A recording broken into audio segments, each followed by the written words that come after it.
Changeling Space Program. By Chris Overstreet. Chapter 17, Mission 23, the snack supplies may be starting to run a little low.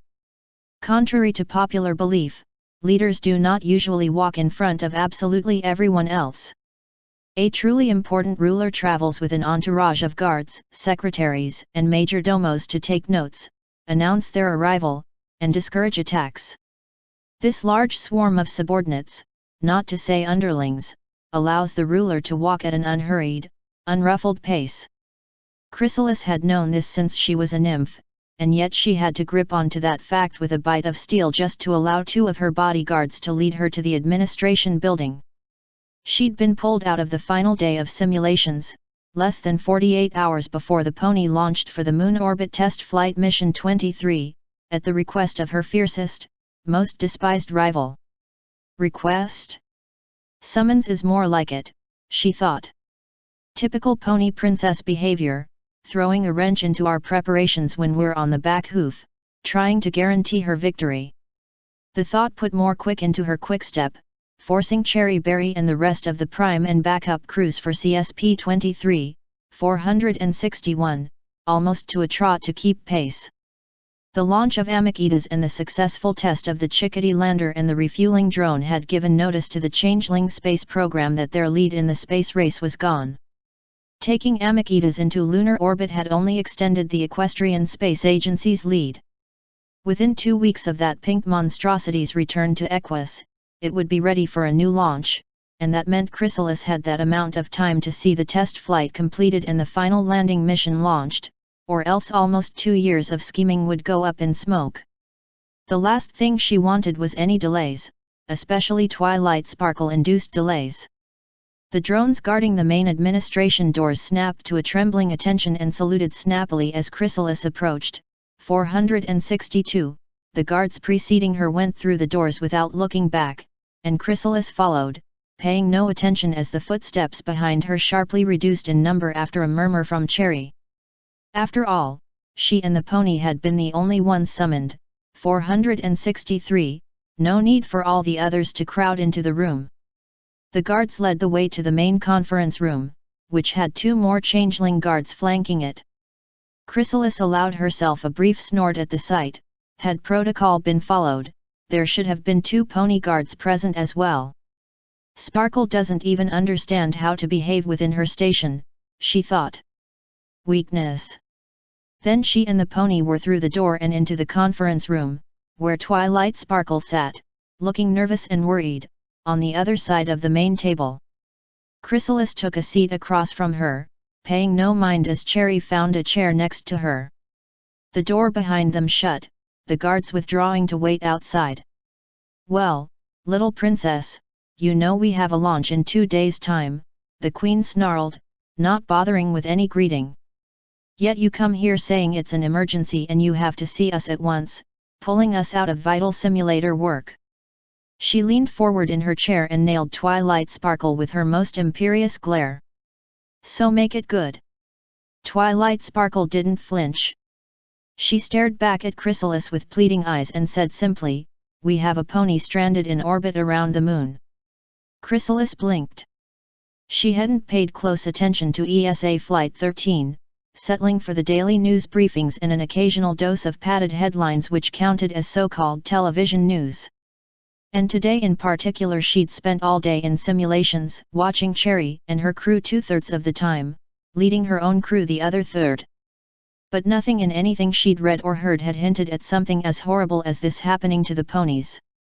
One of the refueling valves malfunctioned earlier today, Twilight continued. It probably got damaged days ago during the orbital refueling we did. Anyway, the valve wasn't properly capped after refueling, not that cap would have held under pressure anyway.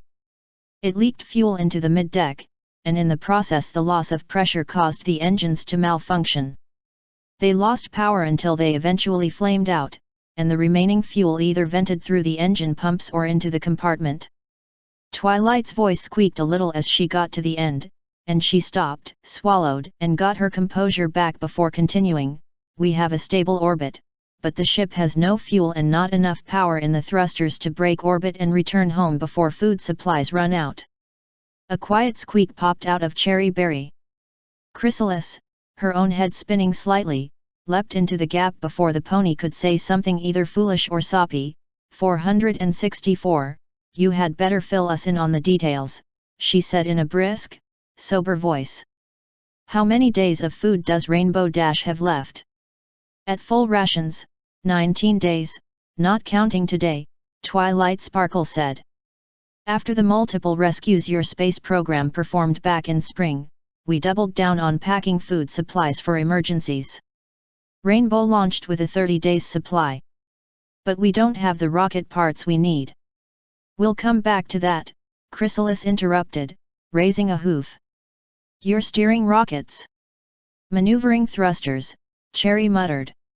Reaction control system, Twilight muttered at the same time. Whatever. Chrysalis dismissed the interruptions with a flip of the hoof. As I understood it, they're rechargeable, just like the spacesuit thrusters. How long would it take to get home on those? Twilight shook her head. The current generation of RCS batteries require time to recharge, she said.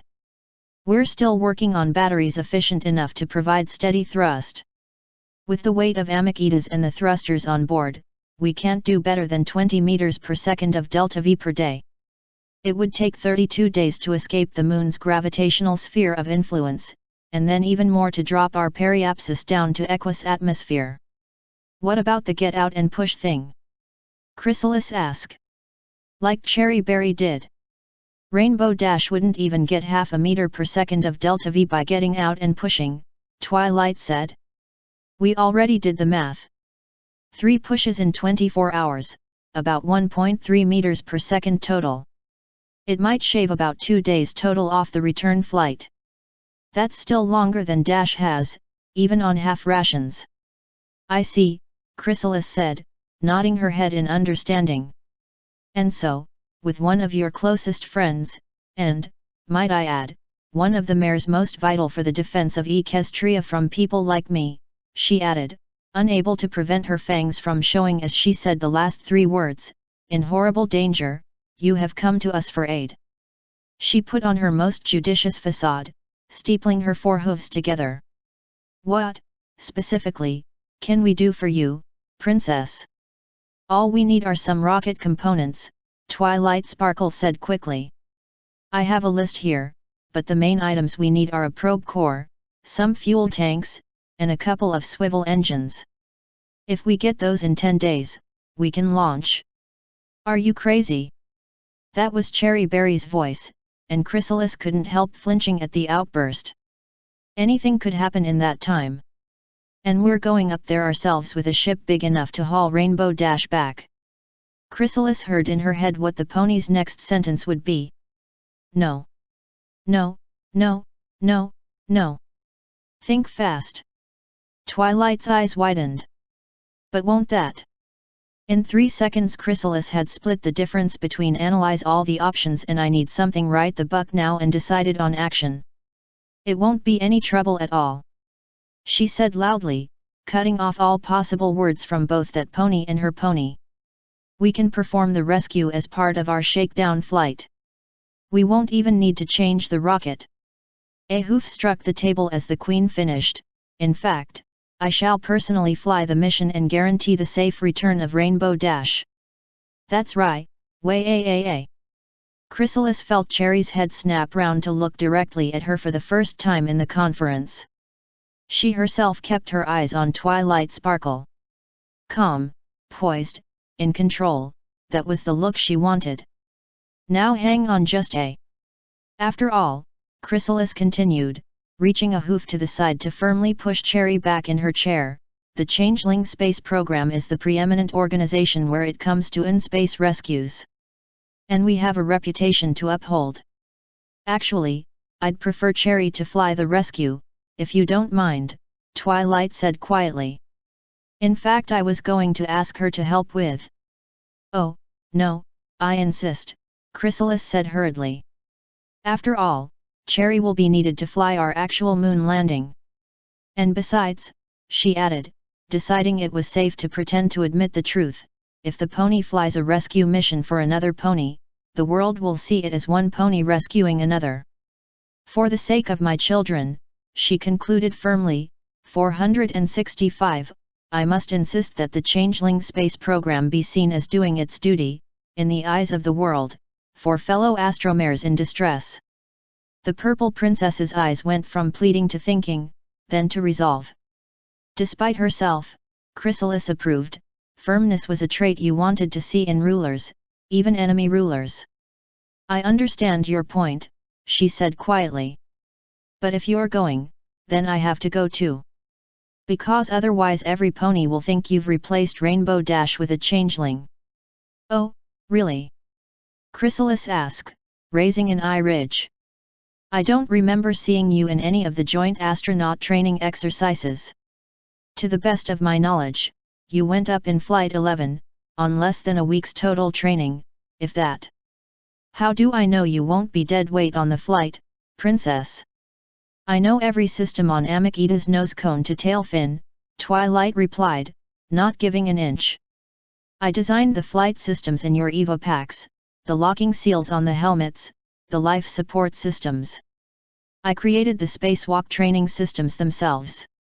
And I designed the docking system you're going to need to link up with Amikita's when we get to the moon. She leaned forward over the table, eyes locked on Chrysalis. Plus I know every aspect of spaceflight theory just as well as Dr. Goddard and Dr. von Braun. I've studied all their work cover to cover and applied it to my space program. There is no pony more likely to be useful to you on a rescue flight than me. Ahem. No offense, Cherry, Twilight added quickly, but it's true. I was wrong about not accepting you as a pilot, but I'm not wrong about this. So you're a scientist and an engineer, Chrysalis drawled. Which is all well and good on the ground. But will you know what to do in an emergency? In a space capsule? With deadly vacuum outside and nothing but your wits and a few switches inside? A pony who panics at the first drop of a flower petal has no business in space, princess. It was Twilight's turn to raise an eyebrow. I think, she said quietly, that the list of enemies I've defeated over the years speaks to that. I'm no filly anymore, Chrysalis. She rested her forehooves on the table and leaned a little farther forward. And I am going. I am going to see my friend rescued for myself, and you're not going to stop me. Chrysalis let the expression of intent pass by like a bullfighter dodging a charge. 466. Stop you. She said, smiling broadly. Why, dear princess, we are here to help. Nothing could be further from our minds than hindering in any way the rescue of Rainbow Dash. After all, what fate is more horrible than being stranded in space, all alone? And who truly understands that aside from astromares? The expression of confusion on Twilight Sparkle's face that followed warmed what passed for Chrysalis's heart. Good, good, she thought. Let the enemy be confused. But now that the key point has been decided, she continued, I believe we should take a short recess. You will need time to prepare a detailed briefing on what we need to know for the rescue.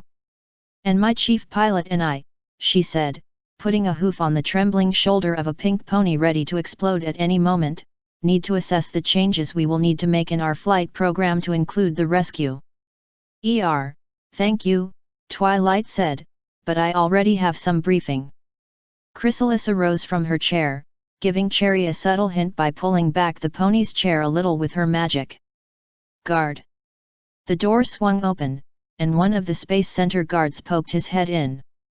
Twilight Sparkle is to have run of the Space Center, she continued. Remain with her and see to it she has everything she requires. We will reconvene herein.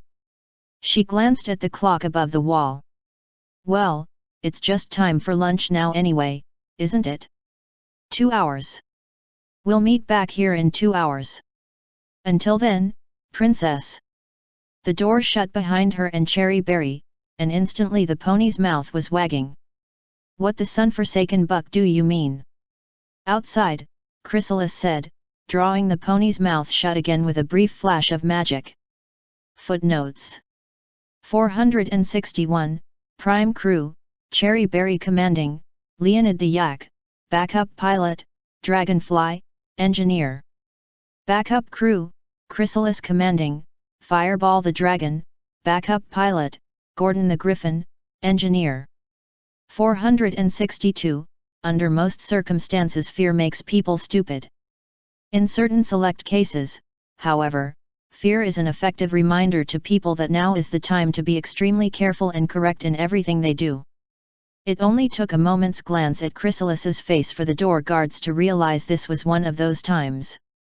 It didn't hurt that the guards, like all changelings selected for duty in the space program, were significantly more intelligent than the average changeling, but it didn't take much brains to know that getting your head literally bitten off by an angry changeling queen would not look good on a resume. 463, Twilight had only asked to speak to Cherry Berry about an emergency. Chrysalis hadn't been asked for. Chrysalis knew this, but she felt that she should have been asked, and therefore she would act as if she had been, just to demonstrate to Twilight Sparkle that she wouldn't permit anyone to go behind her back. That was how you started sprouting daggers, after all. 464, If Chrysalis had known what a Venn diagram even was, she would have had the field marked Soppy as a circle entirely enclosed within foolish. 465, For my children was a lie that, for all the many times she'd used it, never failed to weaken pony resolve. Chrysalis did things for herself, like a true queen should. If the rest of the hive benefited, that was a happy bonus, but she wouldn't hesitate to feed every last one of them into a wood chipper if it advanced her ends. After all, the hive was hers, her possession. If the ponies wanted to make more of her reasonable interest in the well-being of her primary asset, well, she'd keep using that tool until it broke. 466, Bullfighting is indeed a sport in Equestria, though it is more popular in other lands around Equus. Unlike the brutal and senseless so-called sport known on less civilized worlds, equestrian bullfighting does not involve bladed weapons of any kind. Even the bull's horns, minotaur or bovine, are covered to prevent accidental goring. Instead, the sport is one of agility versus endurance, pony skill versus bovine strength, as each opponent seeks to hurl the other out of the bull ring. Bulls are famed for the number of ponies they can throw out before they tire out and leave themselves vulnerable to a well-timed kick or jujitsu throw, while ponies are considered heroes even for taking on a bull casco a pata, let alone winning. End footnotes. Cherry Berry steamed as she walked out into the middle of the Space Center complex beside Chrysalis. Only the fact that she really didn't want Twilight Sparkle to see her lose her temper again had kept her mouth shut in the conference room. Now that resolve was being aided by a soft but very firm magical grip keeping her jaw shut. That was fine by Cherry, it gave her time to pick which bad words she was going to use first. Because she was just about ready to use them all. Right, Chrysalis said, stopping at a point almost equal distance from all the other buildings in the Space Center but well off the walkways connecting them. Let's get this over with. The magical grip released, and Cherry opened her mouth wide, taking a deep breath. Now you listen here, you. No, you listen here, pony. Chrysalis said firmly. You heard the same things I did in there. All Twilight Sparkle wanted was some rocket parts so she could conduct the rescue herself. Rainbow Dash would probably have been just fine cooling her hooves for 2 weeks waiting for her ride home. And that ride home would have left the pony spaceship abandoned, in orbit, around the moon, while we had a wide open road to victory in the space race. Sparkle was ready to accept all of that, pony. The Changeling Queen bent her head down, lizard eyes glaring into Cherry's with a stare designed to inspire mortal fear.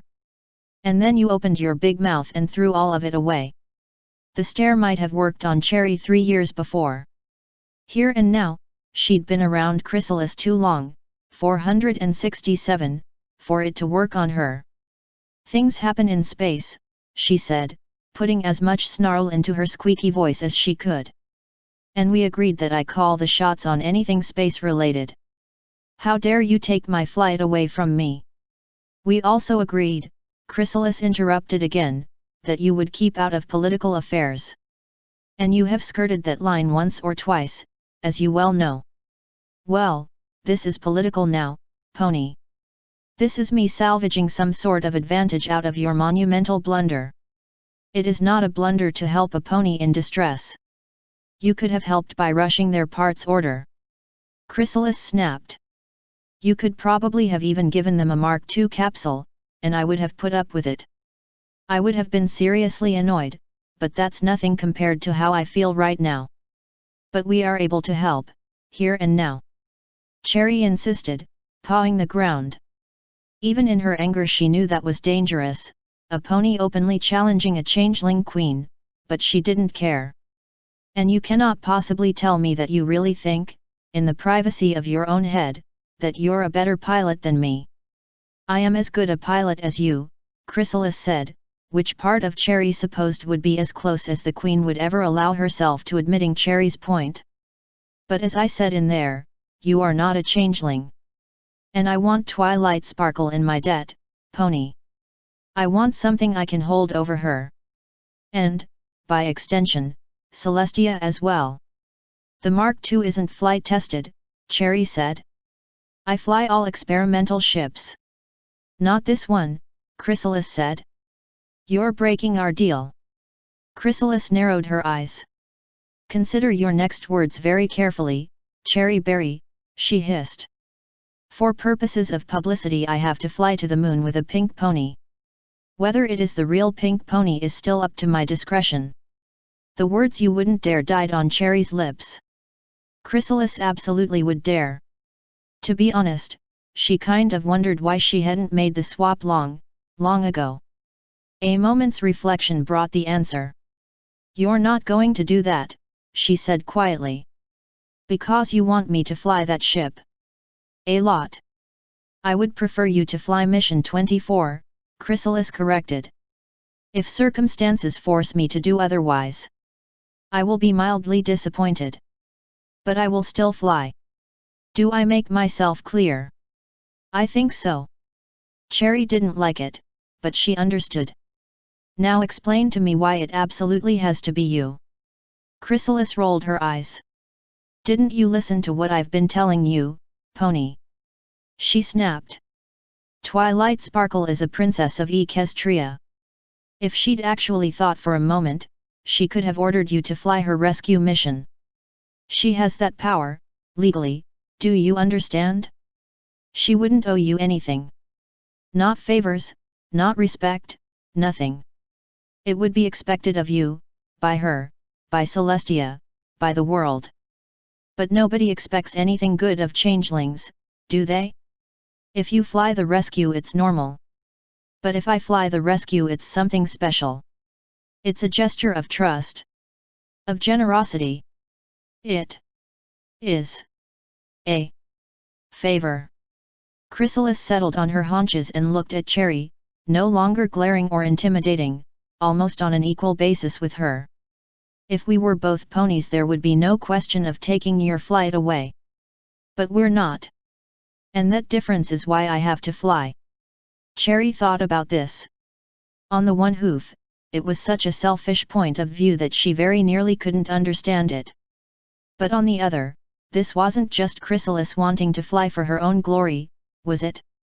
This was about all changelings.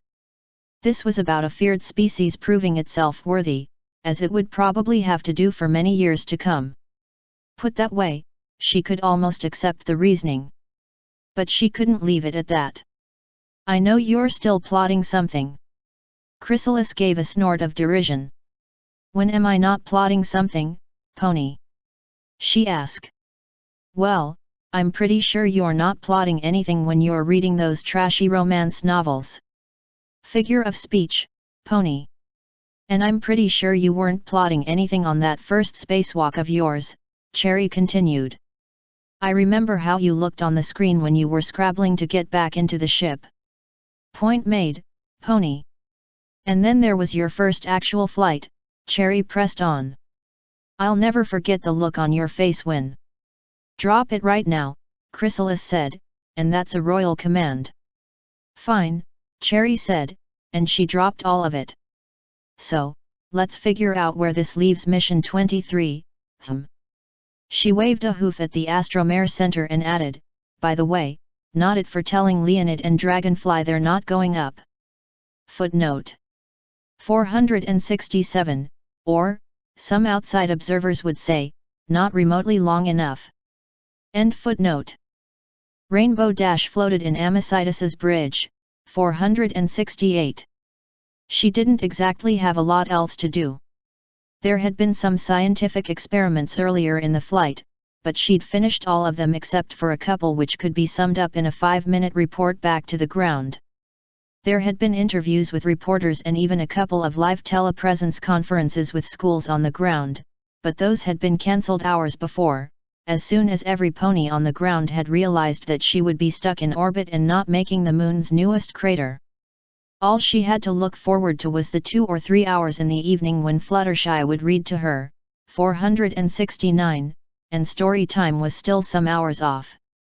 Other than that and the occasional fragment of chit-chat from the ground, she had absolutely nothing to do until she got rescued, which, by her own rough calculations, would take a week at the earliest, depending on how quickly Twilight could slap a rocket together that could reach her.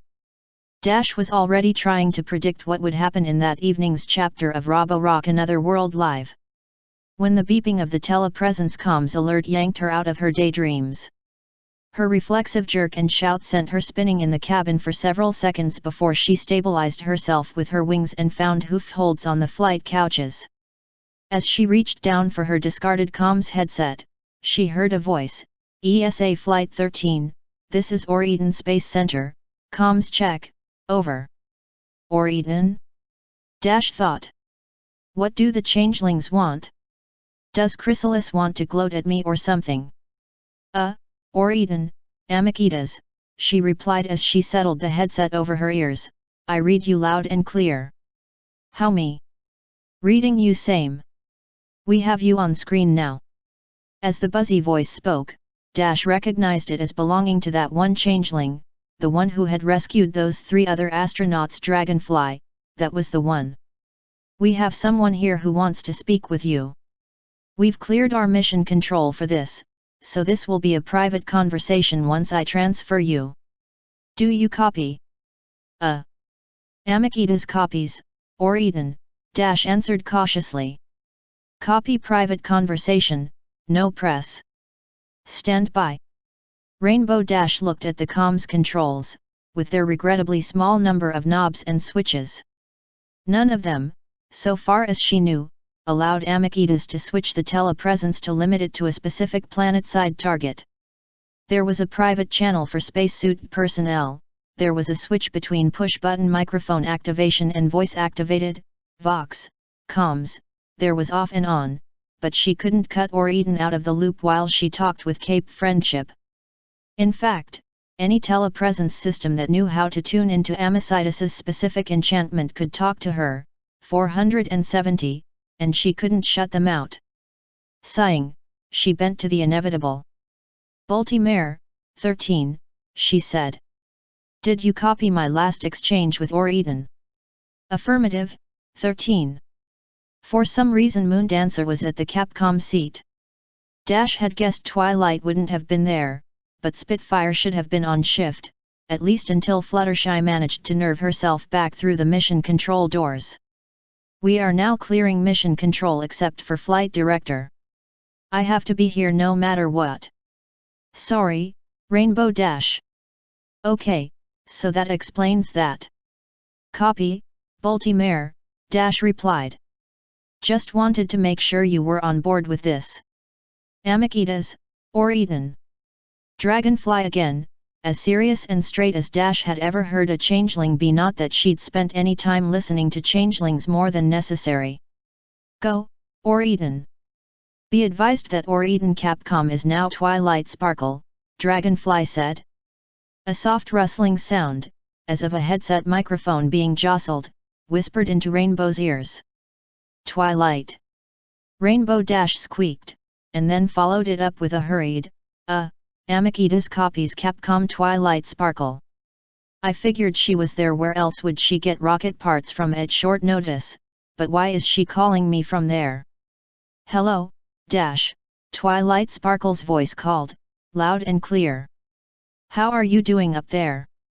How am I doing up here? Rainbow Dash asked. I'm going round and round an enormous silver glowing space rock. You know that? It's only been 6 hours or so.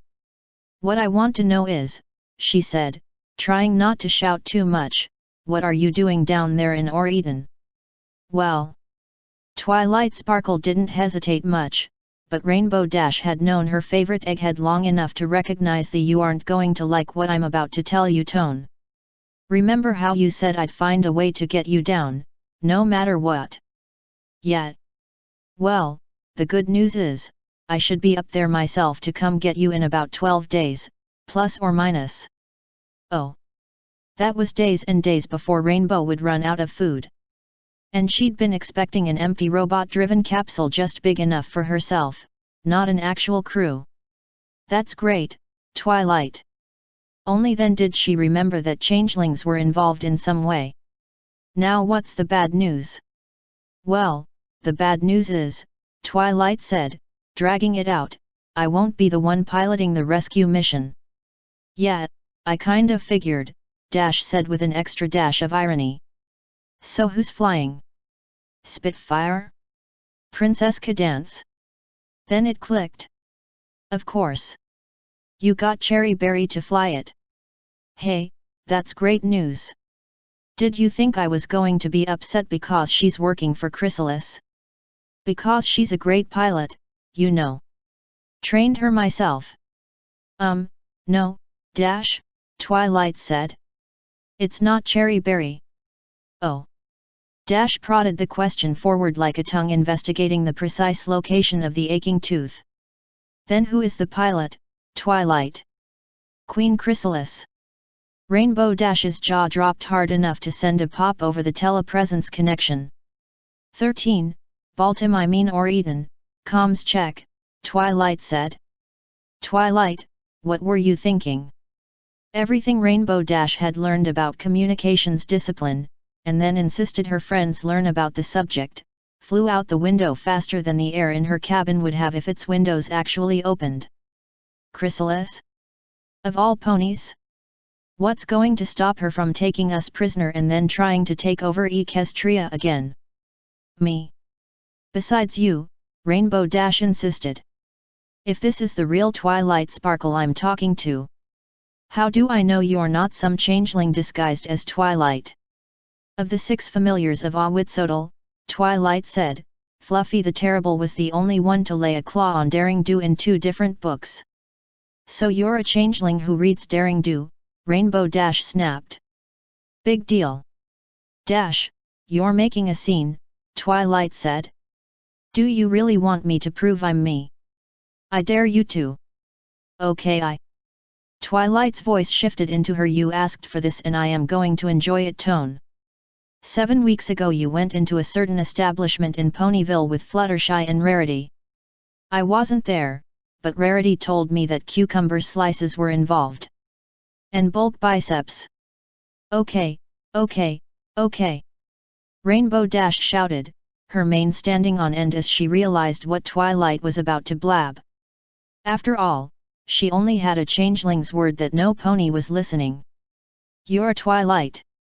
You're a Twilight. In a softer voice she grumbled, and when I get down from here I'm going to talk to Rarity about what tell absolutely no pony means. In her defense, Twilight pointed out, you didn't actually ask her to make a pinky promise on it. Yet, Rainbow said. Anyway, you're you. But how long is it going to stay that way, Twilight? And why is Chrysalis involved at all? Because she insisted, Twilight replied. She wants the publicity of changelings rescuing ponies. Plus this way I get a ship that docks with Amikita's, without having to risk you transferring ship to ship on Eva like with CSP-20. But Twilight, Rainbow pressed, you know she's going to demand we give up the moon for this. If you do this, we lose the space race. Rainbow Dash, Twilight said quietly, we lost the moment you had the fuel leak. We can't fix Amikita's or put together a new multi-pony capsule in time. And anyway, I don't care about that now, she added. I want my friend back safe. And that's more important than 100 moon landings. Oh. Rainbow Dash leaned back, as much as free fall would allow, against her flight couch. Thanks, Twilight. What are friends for? After an awkward pause, Rainbow Dash asked, so, what happens now? I spend a few days training with Chrysalis while the Changelings tweak their rocket for the new mission, Twilight said. You'll get a briefing for your part of it, but that's mostly going to be for the docking of the two ships. You'll be a passenger all the way home, really. Swell, Dash muttered. Twilight, evil mastermind stuff aside, I'm a better pilot than Chrysalis. But it's her ship, Twilight said. And so long as she behaves herself, we don't have any right to take it from her. So not another word about that, all right. I didn't say anything. You were about to. Prove it. Long sigh over the comms. Look, I need to get back to the conference room and begin briefing the CSP staff, Twilight said. For now just sit tight. We're coming, Dashi. We'll be there soon. Just hang in there. Where else am I gonna go? Rainbow Dash asked. A long pause, followed by the buzzy voice.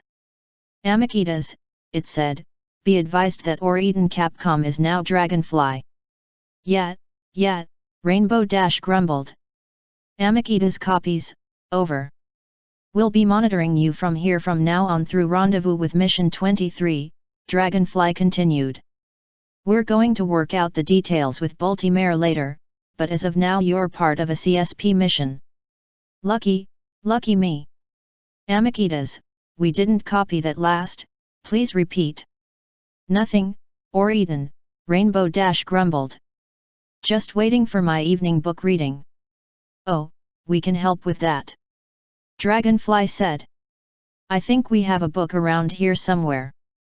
Rainbow Dash heard some soft rustle and faint voices not on the comms circuit. Then Dragonfly broke in again, saying, found one. I don't know who it belongs to, but it's definitely not one of my Queen's books. Definitely not. And it's called Stirrups at Sunset, by Tight Plot. Chapter 1. She watched as the massive earth pony's muscles shone with lather, bits of soil falling from his withers as he removed the heavy collar which was his only. Not that kind of book. Rainbow Dash shouted. Look, I'll wait for her Fluttershy. She's midway through a book now, and I don't want to change midway through, all right. Are you sure? Dragonfly asked. Because this is a pretty thin book. I'm pretty sure we could get through the whole thing in a couple hours. Positive, Rainbow said. I'll just wait for no, wait, there is one thing you can do for me. What's that, Amikita's? Take a note for Twilight. I forgot to mention this to her before, but the comms system needs some tweaks. We need better channel controls up here for private conversations. Can you pass that on to her? Will do, Amikita's, Dragonfly said. And pilot to pilot, I know exactly what you mean. Good. Okay, Rainbow Dash said. Now transfer me to Baltimore, please.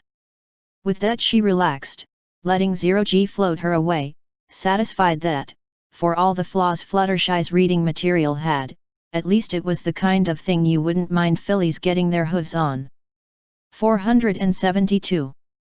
Footnotes.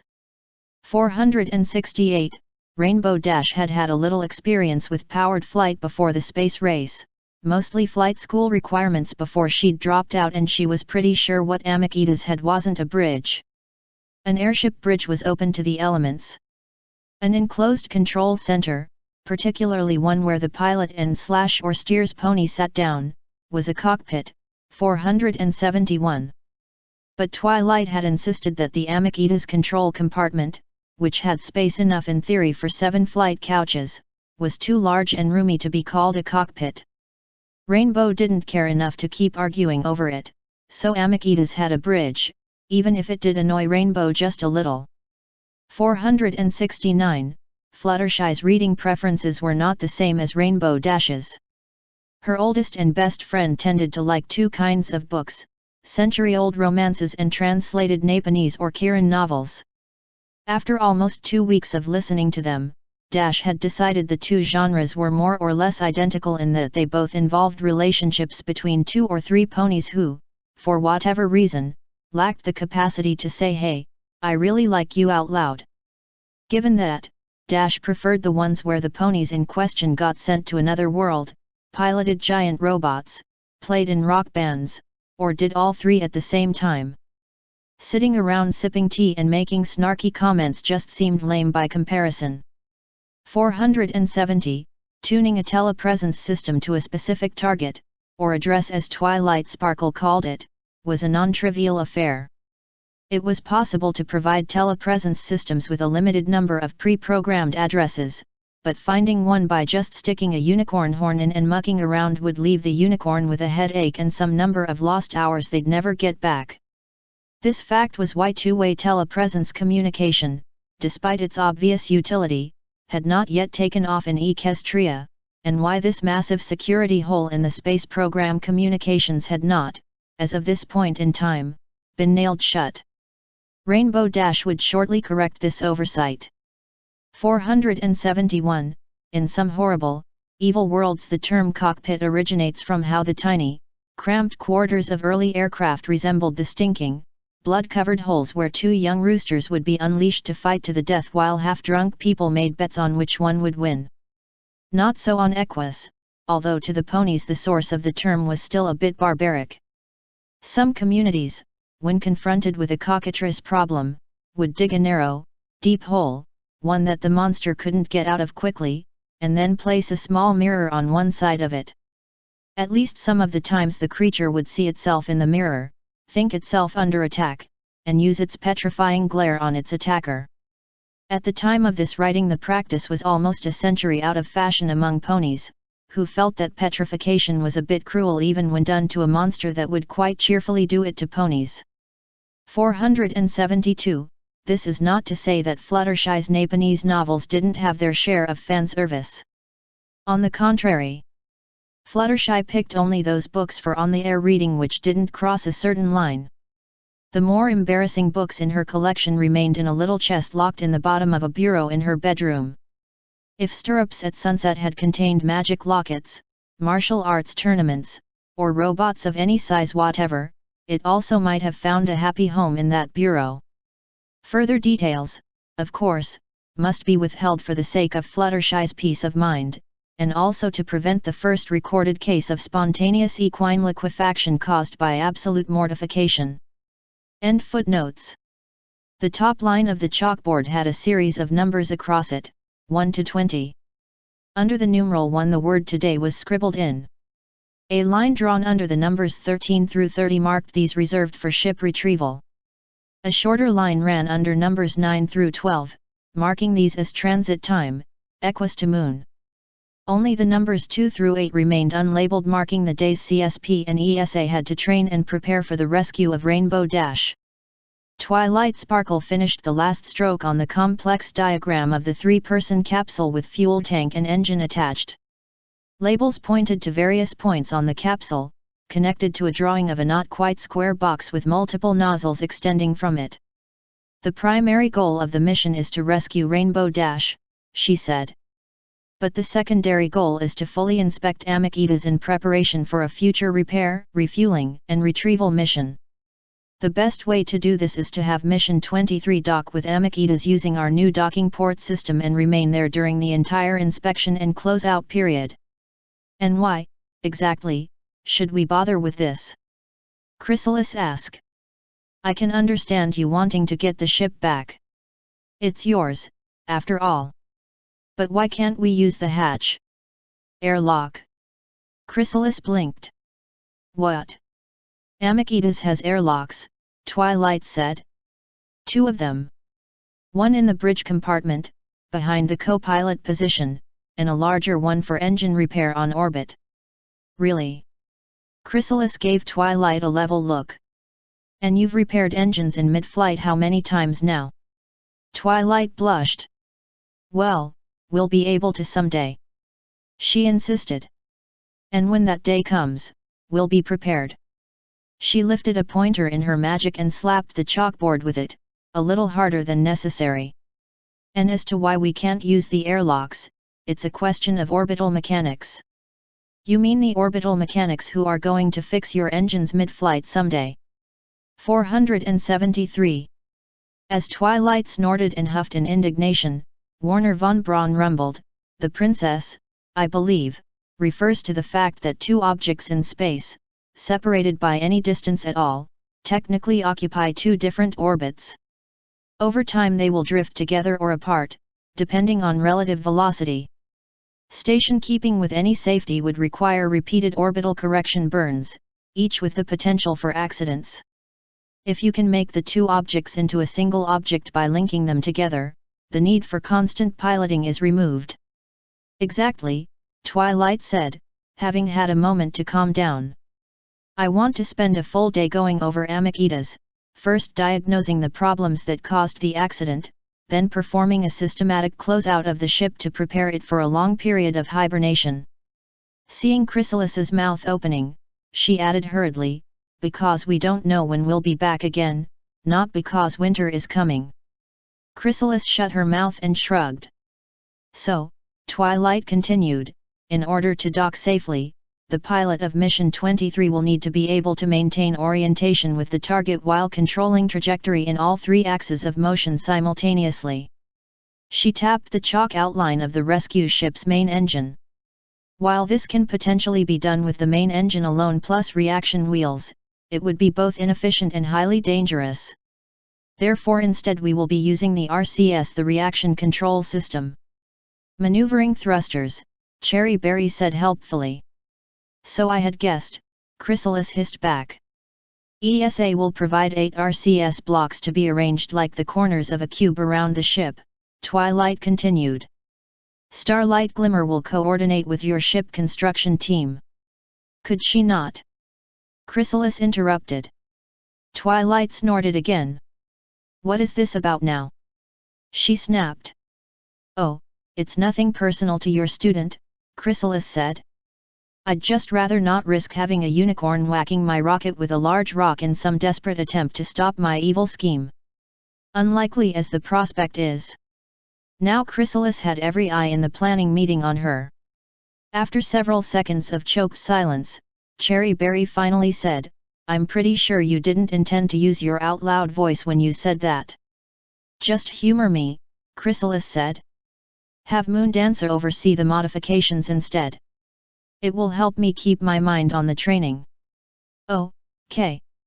Twilight Sparkle had three kinds of worry on her face, fighting like three fat stallions over a two-mare train bench. I guess Starlight can focus on preparing the simulator to handle docking exercises."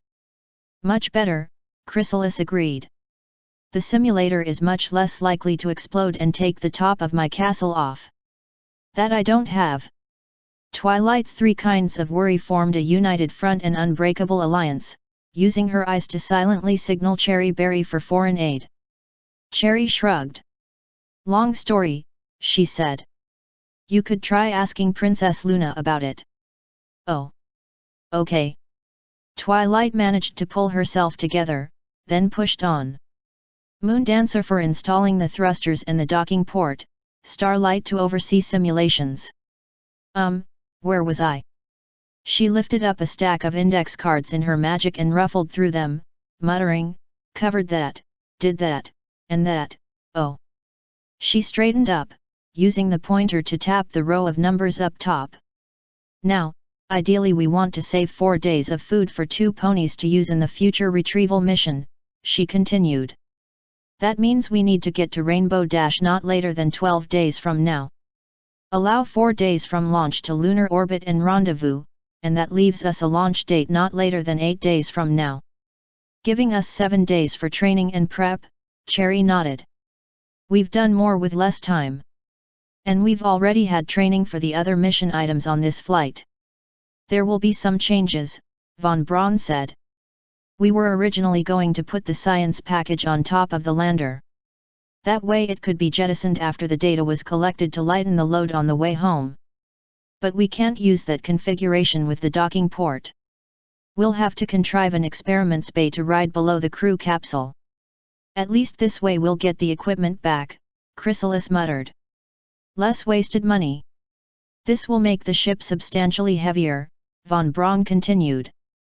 All the more reason to test the return stage engines in lunar orbit, to make sure performance is adequate. So throw more boosters under it, Chrysalis snapped. We may indeed need to do that, von Braun agreed. But we'll have to fabricate the cargo bay in less than 5 days to meet our launch date. I'll speak to Goddard about that. Cherry shook her head. Apolloaz is working full steam ahead just building the boosters for 23 and 24, she said. Plus the ESA parts restock order. We don't have the floor space, even if we added more skilled workers. We could build it, Twilight said. We have a fabrication shop at Cape Friendship currently doing nothing. All we have to do is scale up the existing cargo bay module for the new tanks and engines, right? And who are you going to get to build it? Chrysalis asked. You and Starlight Glimmer are your main engineers, and you're both going to be here. I can do it. Dragonfly, who had been in the meeting by virtue of not having been kicked out by the others, raised a perforated hoof. I know the facilities from working on parachutes and spacesuits. And I've been sketching out new cargo bay doors that fold up flat and don't get bent or twisted if the rocket's lying on its side. Chrysalis's eyes narrowed. How dare you interrupt? No, not the time. Instead she asked, don't we have a fabrication shop here for you to use? Not big enough, Dragonfly said. We've been building so much for so long at Apolloaz that we never bothered to gear the Eden fab shop up for large component construction. We mainly use it for computer component testing. Humph. Chrysalis grunted. What about that jet set pony? He keeps sending us passenger compartments to test. Can't he build a cargo one? Not his company's field, Cherry put in. He invests in pony flight, not freight. All right, Twilight said, then that's what we'll do. I'm sure we have copies of all the same scientific instruments and bays you've been using, so we won't need to ship anything there. For the first time Chrysalis looked taken aback. Just like that? She asked. Not even thinking of saying no. Why should I? Twilight asked. Those instruments will be doing important scientific work for all pony kind. She smiled a little and added, and it'll be ready in time. I know it. Chrysalis gave a tiny shrug of her shoulders. Very well. Are there any other issues we need to know about? When no one spoke up, she nodded her head. All right, let's get started. And let's see if we can't launch sooner than 8 days from now. I'd like to be back home in time for Nightmare Night. Footnote 473, the time had passed when this question would have been asked by Queen Chrysalis in any sincerity. She knew what orbital mechanics were, even if she didn't give two figs about the math. But needling Twilight Sparkle was too fun to pass up. End footnote. Why do you have a book clipped on that clipboard? Twilight Sparkle glanced up at Chrysalis, who wore a set of snazzy blue CSP coveralls, 474, contrasting Twilight's own light violet ESA ones. What book? She asked. This is just the pre-flight checklist. In whose nightmares, Princess? Chrysalis asked. The capsule pre-flight checklist is 3 pages long, and 1 page is just the mission profile action items. Everything else is checked out by VAB staff before the rocket goes to the pad. I know, Twilight said. That's where I got this from. We have to go over all the switches in the capsule before launch, just in case the VAB crew missed some. You've got to be kidding, Alice said. Getting those switches right is the assembly crew's job. It's the whole reason they're here at all. 475. But every pony makes mistakes, Twilight insisted. Every pony, perhaps. Chrysalis put her nose in the air and placed a hoof over her heart. But my changelings are highly trained professionals who know they're working directly under their queen's eye. Why, I've never been afraid for a moment to trust my life to the unfailing professionalism and skill of my subjects. A tiny portion of Chrysalis's brain examined the boast the instant it left her mouth, found a potential error, and waved a frantic red flag at the rest of the brain. Wait a moment. I said what? Pure survival instinct froze her smug, triumphant expression in place. 476, while Chrysalis reviewed her last 3 sentences in detail. Upon examining the evidence, she convened a mental review board to subpoena memories involving her subjects' laziness, their tendency to squabble among themselves when not watched, their 3-second attention spans, and their inability to understand why life-threatening danger was not fun. By the time the evidence got to certain rocket flights, and particularly her own narrow escapes from death, the verdict had become crystal clear. How could I be so stupid? I said that, and I knew better, and oh, sweet Faust, I really haven't thought about the idiots in the VAB for flights and flights. And I know they screw things up. Even with one of the brain bulls watching over them. Well, Twilight Sparkle said, not noticing the sweat beginning to run down Chrysalis's head, I'd still feel better if we ran a simulated launch with this checklist. Just to be thorough. Well, if you need the security blanket of routine, Chrysalis said, I'm sure we can indulge you once or twice. She levitated the clipboard out of Twilight Sparkle's magical grasp. Just a moment while I discuss this with the simulator crew. Won't be a second. But I've already. Just a moment. Without a second glance at Twilight, Chrysalis trotted towards the simulation's crew, the usual gang plus 1 Starlight Glimmer, with what she intended to be a light-hearted step, but which instead became the high-stepping canter of doom. The cheerful smile had enough jagged teeth in it to make the observers afraid for their necks, individually and collectively. Is something wrong, my queen? Occupant asked on behalf of the group. Everything's just fine, Chrysalis said as she skipped up to them, her smile getting even more gapey and drooly. Just a teensy, weensy little change to the schedule.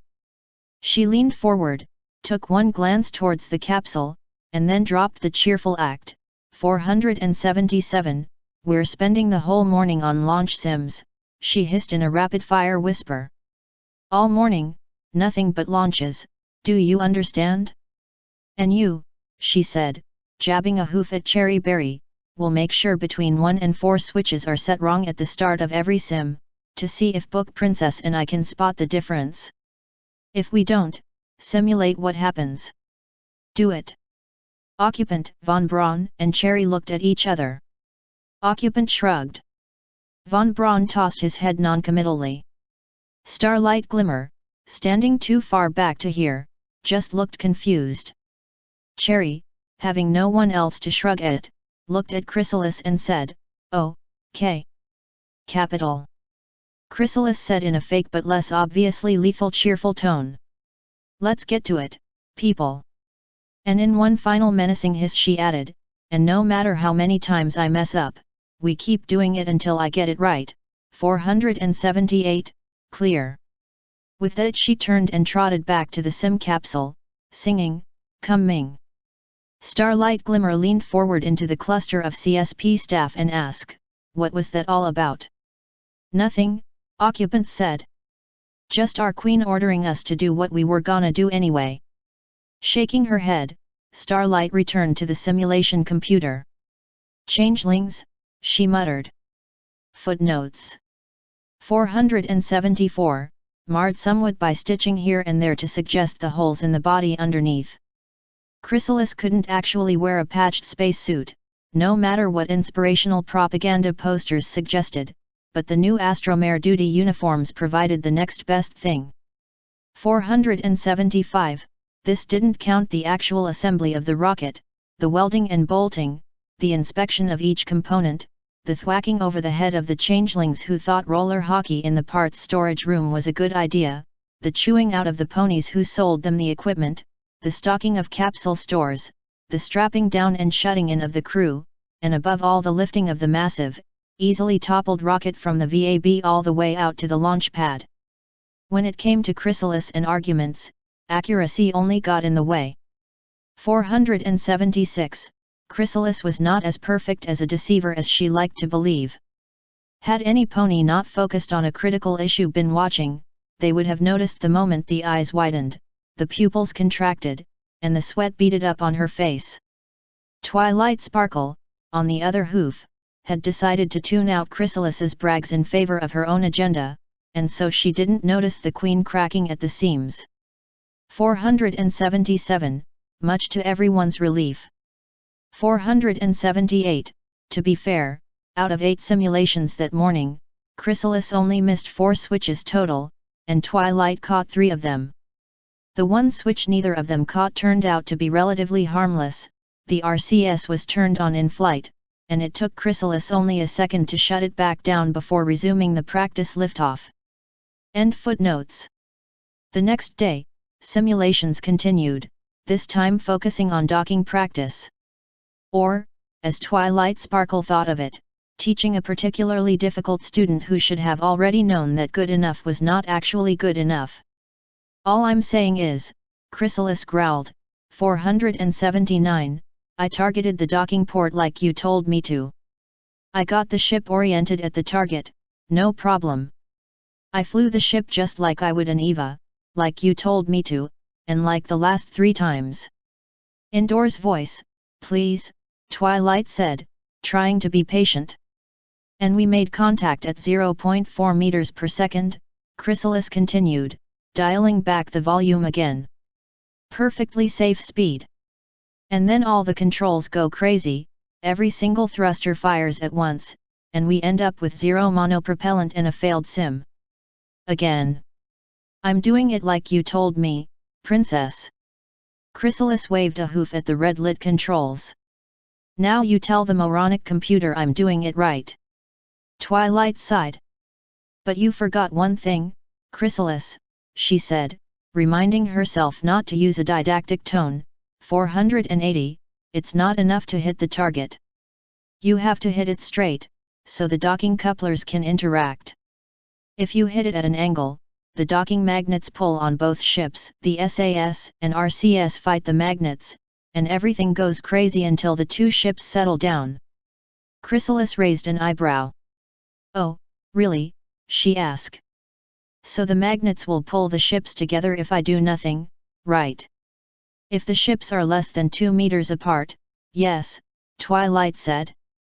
And only if the ships are within a certain range of degrees off the perfect. Blah blah blah, Chrysalis interrupted. I get close, I do nothing, and the magnets dock the ships. Got it. She leaned from her seat on the left of the 3-pony capsule over the empty center seat. So when were you going to tell me to turn SAS and RCS off right before docking? Twilight blinked. But you want those, she said. You want to maintain your ship's attitude to the target, because if you don't, the magnets could throw either ship back and forth like a rodeo pony throwing a hay bale. You could hit vital components or even breach the hull. That's why you always want to find a good translation of your ship in relation to the target until you up, yup. Chrysalis held up a hoof. What is this translation you're talking about? Do I have to learn how to speak spaceship? Yes, you do, Twilight groaned mentally. And I don't know how you haven't learned it in a 1.5 years of spaceflight. In this case, she said aloud, translation means shifting your position and orientation in relation to another object, like a targeted ship. It means that, instead of coming straight at the target when your angle is bad, you make a right angle turn, moving sideways and then turning the ship so you're on the right line to dock. She waved the heavy flight checklist, 481, in the air and finished, it's all right here in the documentation. I haven't got time to read everything shoved in front of me. Chrysalis said. We launch in 4 days, right? 5, Twilight corrected. As soon as we get this to work, Chrysalis countered. And it doesn't have to be pretty. So long as we don't actually break anything on either ship and we get a dock, everything will be fine. Right. But it's important to learn the right way to do. Right. Twilight decided to surrender. Fine, she sighed. Whatever. The next sim will prove me right anyway. Good. Chrysalis banged a hoof on the inner wall of the simulator. We're ready, she shouted. Let's do it again. You know they can hear us over the comms, right? Twilight asked, tapping her headset with one hoof.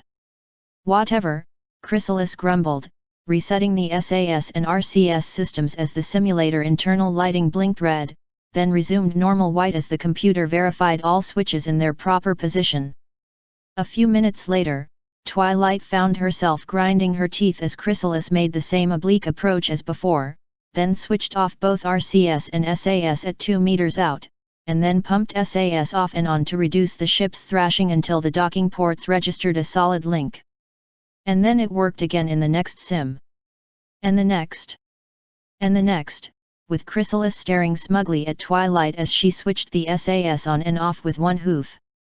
It'll never work this way in real life, Twilight huffed.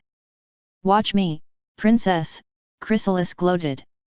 Footnotes 479, which Twilight liked better than the shouting. She'd heard enough of that.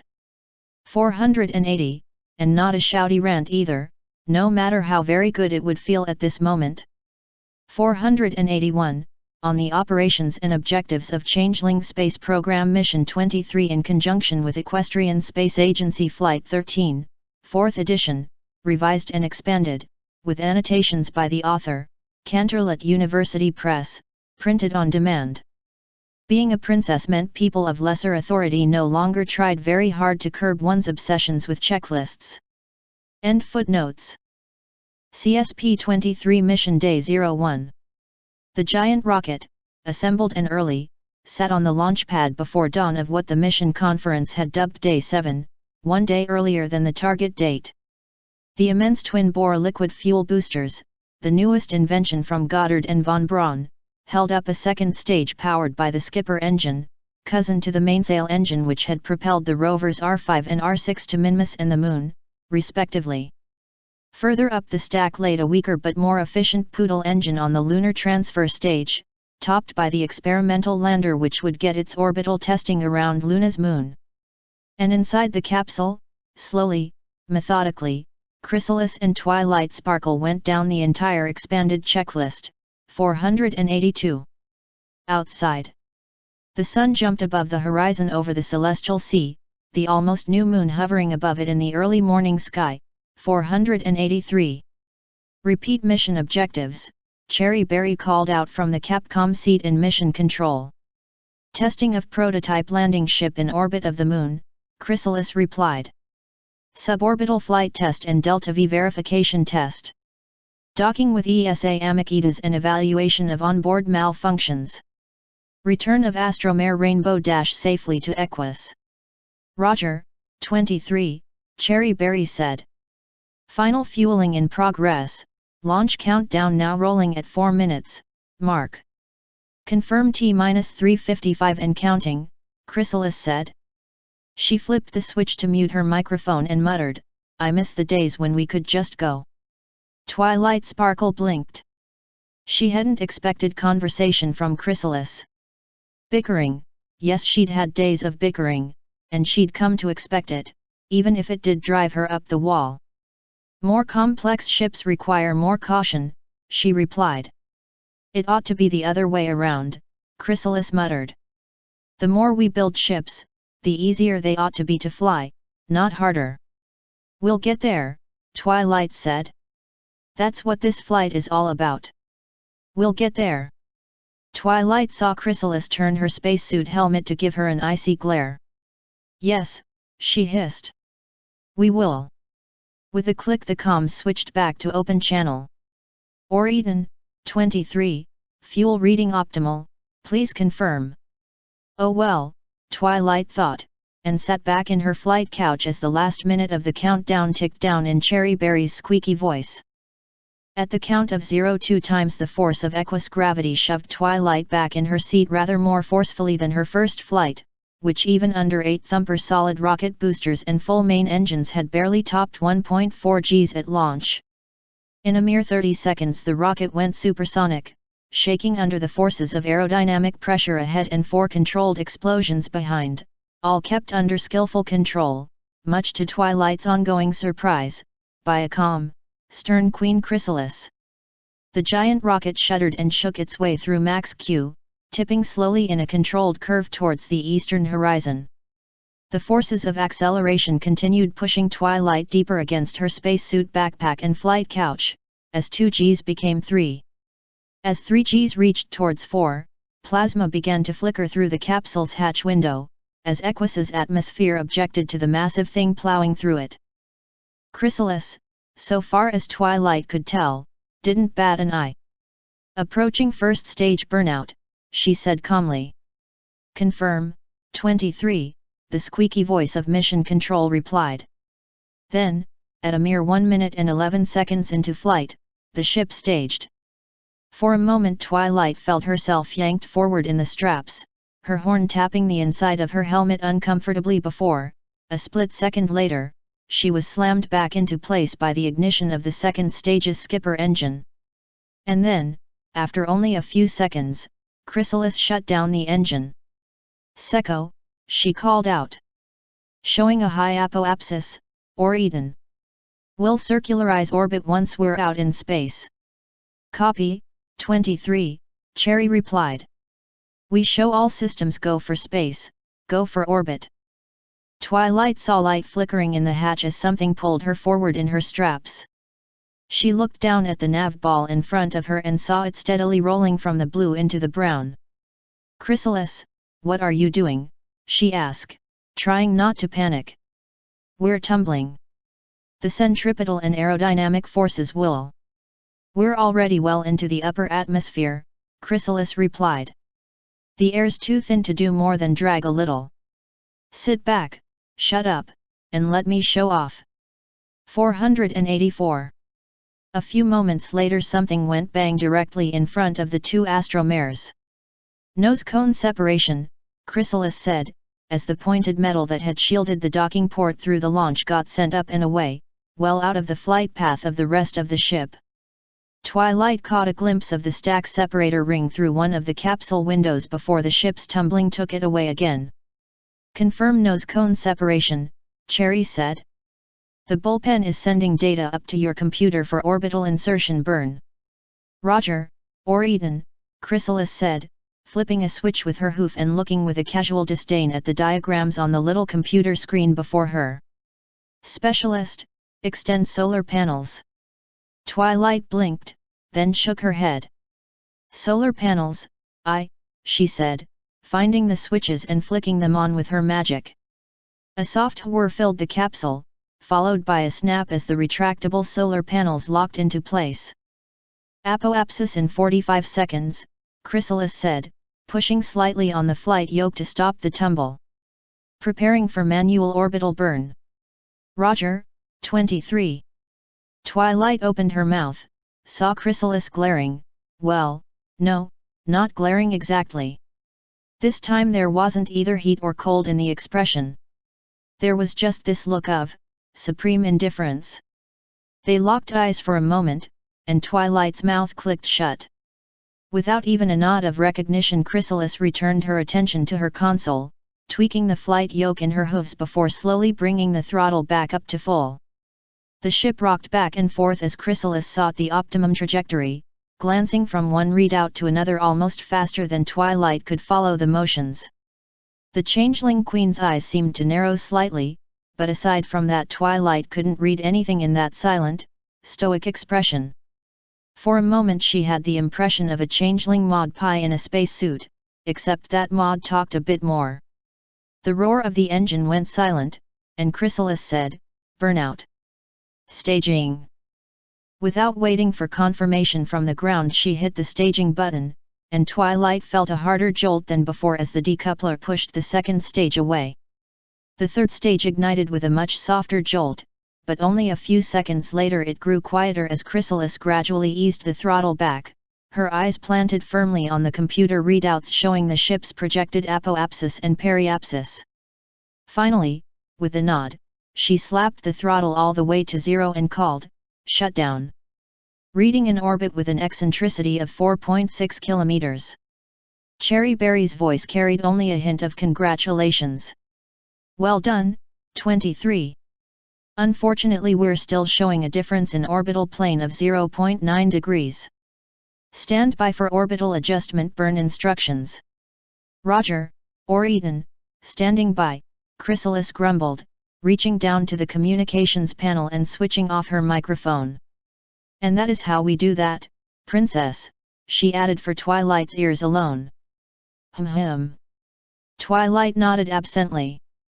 Her hooves were already on the small keyboard in front of her, tapping out instructions and bringing the capsule's trajectory computer to life.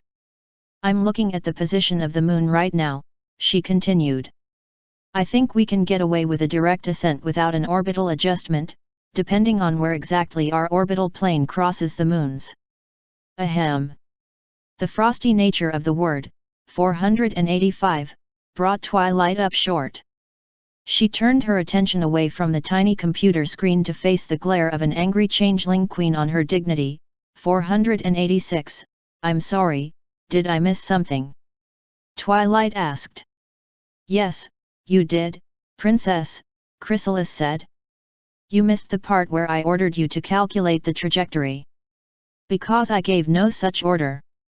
Twilight cocked her head. "Why should you need to?" she asked. "I can do the job up here just as well as the scientists on the ground. This way will be faster." Chrysalis's mouth worked, and for a brief moment Twilight thought the Changeling Queen might go for her throat, little things like their spacesuit helmets notwithstanding. The moment passed, and Chrysalis slumped a little in her harness, brought up a hoof to her faceplate, and shook her head inside the helmet. "How do you expect to be a princess?" she muttered. "How do you expect to rule Equestria one day, if you don't understand the most basic concepts of command?" "But this works, this will, ugh." It was Twilight's turn to slump. "Fine. Enlighten me." "It is very simple," Chrysalis said, sounding more patient than Twilight would have expected. "If you were an ordinary pony, say Pinky no, bad example," she muttered, shaking her head again. Like an ordinary pony. Like Cherry Berry?" Twilight asked. Once again Chrysalis's mouth worked silently for a moment. When sound came, it came as if worked through an old earth pony's laundry wringer. "No. Not like Cherry Berry." After another shake of her head, she continued, "You are a princess. You hold authority. You represent a potential challenge to me for command of this mission. If you were not a princess, not head of another space agency, just an ordinary astromare, then I, as commander, could let you do whatever you liked, secure in my command. But I'm not challenging your command," Twilight said. "I don't really want it." "They all say that," Chrysalis muttered dismissively. "And it's beside the point.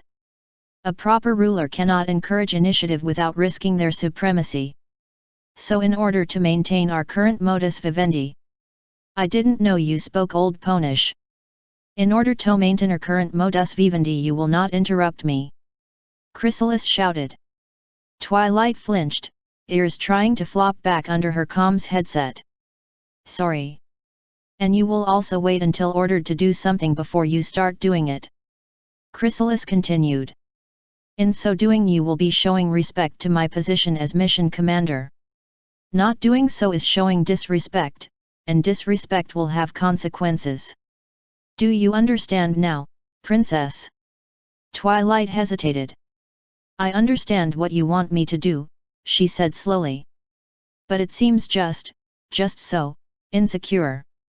Now Chrysalis did lean over as far as the flight couch straps would permit. In a soft but lethal hiss she spat out, "I defy you to say that again, pony." "Well, it does." Twilight snapped back, not backing down. 487. You make it sound like you can't trust anyone except the most lowly servant. Like you're always looking over your shoulder for someone to backstab you, instead of looking forward. I don't know what you call it where you come from, but I call that insecure. I call it reality, princess, Chrysalis replied. For Twilight Sparkle, the penny finally dropped. Oh, she said. Chrysalis settled back in her flight couch again, rolling her eyes. Oh, Tartarus, princess, she grumbled. Don't throw me the standard pony pity party. I don't take it from Cherry Berry, and I certainly won't take it from you. All right, Twilight said, wondering how she was supposed to stop feeling things on command. That didn't seem like a thing any healthy person would do, not to her. After another sigh, Chrysalis reached down and reactivated comms. Or-Eaton, 23. We read you, 23, Cherry Berry's voice answered. We're almost ready with that orbital adjustment burn. About that, Chrysalis said, we have an idea up here. Have the bulls check 2 or 3 orbits from now and see whether or not we can get a moon intercept on the line where our orbital plane and the moons intersect. Twilight leaned forward in her seat for a better look at Chrysalis, who was no longer looking in her direction at all.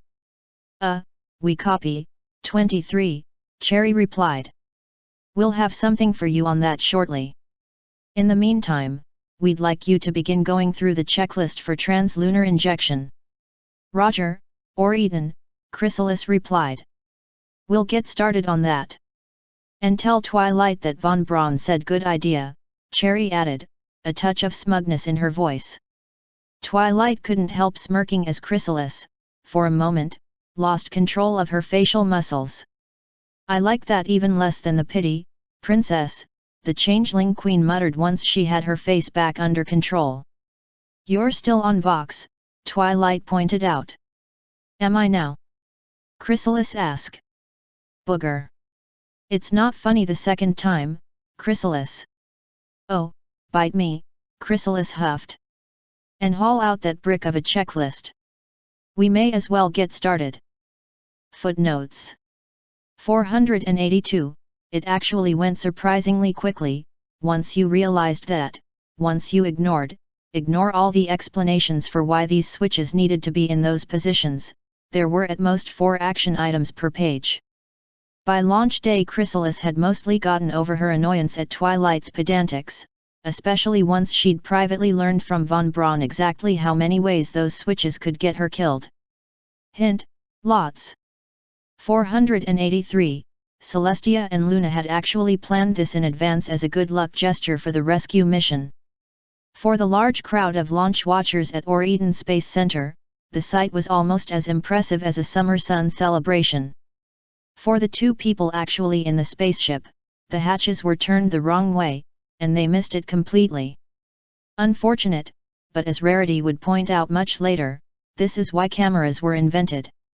484, truth be told, Chrysalis didn't have control of the craft. Without the engines firing, the reaction wheels and tiny fixed position fins weren't enough to counter certain aerodynamic forces that caused the second stage to tumble. But there were reasons why Chrysalis didn't like the phrase, truth be told.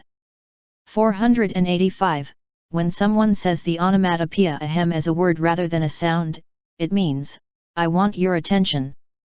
Depending on tone, it can mean anything from, I apologize for committing the unforgivable crime of interrupting you, all the way up to, contrary to what you may have thought, nothing in your life, including your life itself, is more important to you than listening to me right now, because if you continue to ignore me I shall end you. Chrysalis was much closer to the latter end of the spectrum than the former. 486, more accurately, she was facing the glare of an outraged rocket pilot on her dignity. They're more dangerous. 487, more accurately unable to back down, owing to the same straps that held Chrysalis in her own seat. End footnotes. 1 translunar injection burn and 3 hours later, Chrysalis and Twilight Sparkle floated around the capsule with nothing very much to do. Maybe we could go through the lunar orbit checklist? Twilight asked helpfully. Or maybe you could shut your mouth, Chrysalis muttered, staring out the hatch porthole. All right, Twilight said. I'll just work on the scientific instruments. Nothing like fresh, new scientific data to stimulate the mind. Fine. You do that, Chrysalis muttered. But do it quietly. I'm contemplating the universe. Really? This was an aspect of Chrysalis Twilight hadn't imagined could exist. What have you discovered so far? That it's noisier than it needs to be, Chrysalis replied, a bit pointedly. Oh. Sorry. Twilight hesitated, but not for long. But could we talk about it later? I'd really like to know. And I'd really like to not talk about it, Chrysalis snapped. If you want to make philosophical discoveries, do your own contemplating. All right, Twilight said. I'll just be quiet now. Good, Chrysalis huffed. Twilight hadn't quite finished drifting over to the co-pilot controls containing the readouts for the various scientific instruments around the spaceship when the comms crackled to life. 23, or Eden, comms check, if you don't mind, whispered a voice on the edge of audibility. Capcom is now Fluttershy. Oh, for the love of, Chrysalis pushed herself back from the hatch, spinning with long practice to line up exactly with the pilot's seat as her hoof hit the Vox switch on the comms panel. Or Eden, 23, didn't copy that last, over. I said, Capcom is now Fluttershy. Negative, or Eden, still did not copy. Oh, let me, Twilight grumbled, switching her own mic to Vox before Chrysalis could stretch the cruel joke out any longer. Hello, Fluttershy. I didn't know you were in Or Eden. Hello, Twilight. We all are, Fluttershy said. I don't think the changelings are too happy to have us, but we're here. Mr. Occupant is working out a roster so that we can rotate through the control stations. Is he, now? Chrysalis replied. Twilight could just see one of the Queen's cheeks twitching. Yes, he's very helpful, 23. I just bet he is. It's good to hear you, Fluttershy, Twilight continued. And it's good to have my friends all helping us out. But, do you have any updates or anything? After a quick glance at Chrysalis, she added, because I think our mission commander was on the verge of a great insight into the nature of the universe. Oh, was she? I'm sorry, Fluttershy whimpered. Very funny, both of you, Chrysalis growled. And can I please remind Capcom of comms discipline, or Eden? Oh, I'm sorry, CHR, 23, Fluttershy continued. It's just that I'm about to give Rainbow Dash her book reading, and we're tying your ship in on the same circuit, so I can read to you both. Be still, my shriveled crusty heart, Chrysalis muttered. What will we be treated to tonight? Fluttershy said quietly, I'm starting a new book, so that you aren't going to be lost on the one Rainbow Dash is halfway through. It's a translated book from the Kiran lands. Oh, lovely, Chrysalis said. Let's have it, then. Okay, Fluttershy said, apparently not so much ignoring the reluctance as not having noticed it at all. Ahem. That time I was reincarnated as an alicorn princess robot, by Lit Dynamite. Prologue. It was just your typical kind of life. I graduated from college, got a job in a big office building in Manhattan, and with my older brother taking care of my parents for me, I was enjoying all the benefits of an independent single life in the big city. 37 years old, no significant other. Chrysalis switched off her microphone. Are we really going to listen to this dreck? She whispered, while Fluttershy continued to drone on in her headset. It's one of the most popular book series in the Far East for the past 5 years. Twilight hissed back, her hoof on her own microphone's kill switch. Besides, it won't hurt you to listen. I turned around to see a delivery wagon skidding towards me. I recognized the pony in the leads, truck tripper, his eyes rolling with fear. I could hear the screeching of the metal wheel rims on the cobblestones, and there in front of Truckkun's out-of-control wagon was my co-worker Buck Younglove. Chrysalis groaned and muttered, "That's what you think." Asterisk. CSP-23 Mission Day 02. For the last time, Princess, no pony cares about half a degree temperature discrepancy. Chrysalis shouted. If the ship isn't about to blow up, keep your scientific breakthroughs to yourself. 488. Well, excuse me for experiencing the wonder and majesty of the universe. Twilight snapped back. Half a degree of temperature is neither wonder or majesty. It's a number on a stick. It's the wrong number on the stick. And that casts severe doubt on Hapeniceworth's theory of caloric transmission through ether. You keep saying words, but they're not ponish. That is ponish. Not where I come from. You come out of a hole in the middle of a desert. That hardly qualifies you to be judge of either grammar or science. That's my hole in the ground you're talking about, smart girl. And what's wrong with being smart anyway? Meanwhile, back in Oregon, Applejack and Occupant looked at each other, ears in identical drooping postures. How long until one of them realizes their mics are hot? Applejack asked. Probably not until I tell them, Occupant said. Not it, Applejack said. Not it, Occupant added. From the Capcom station, Dragonfly added, double plus not it back cease. But that's your job. Occupant whined. It's also my life, Dragonfly said. And I wanna keep it.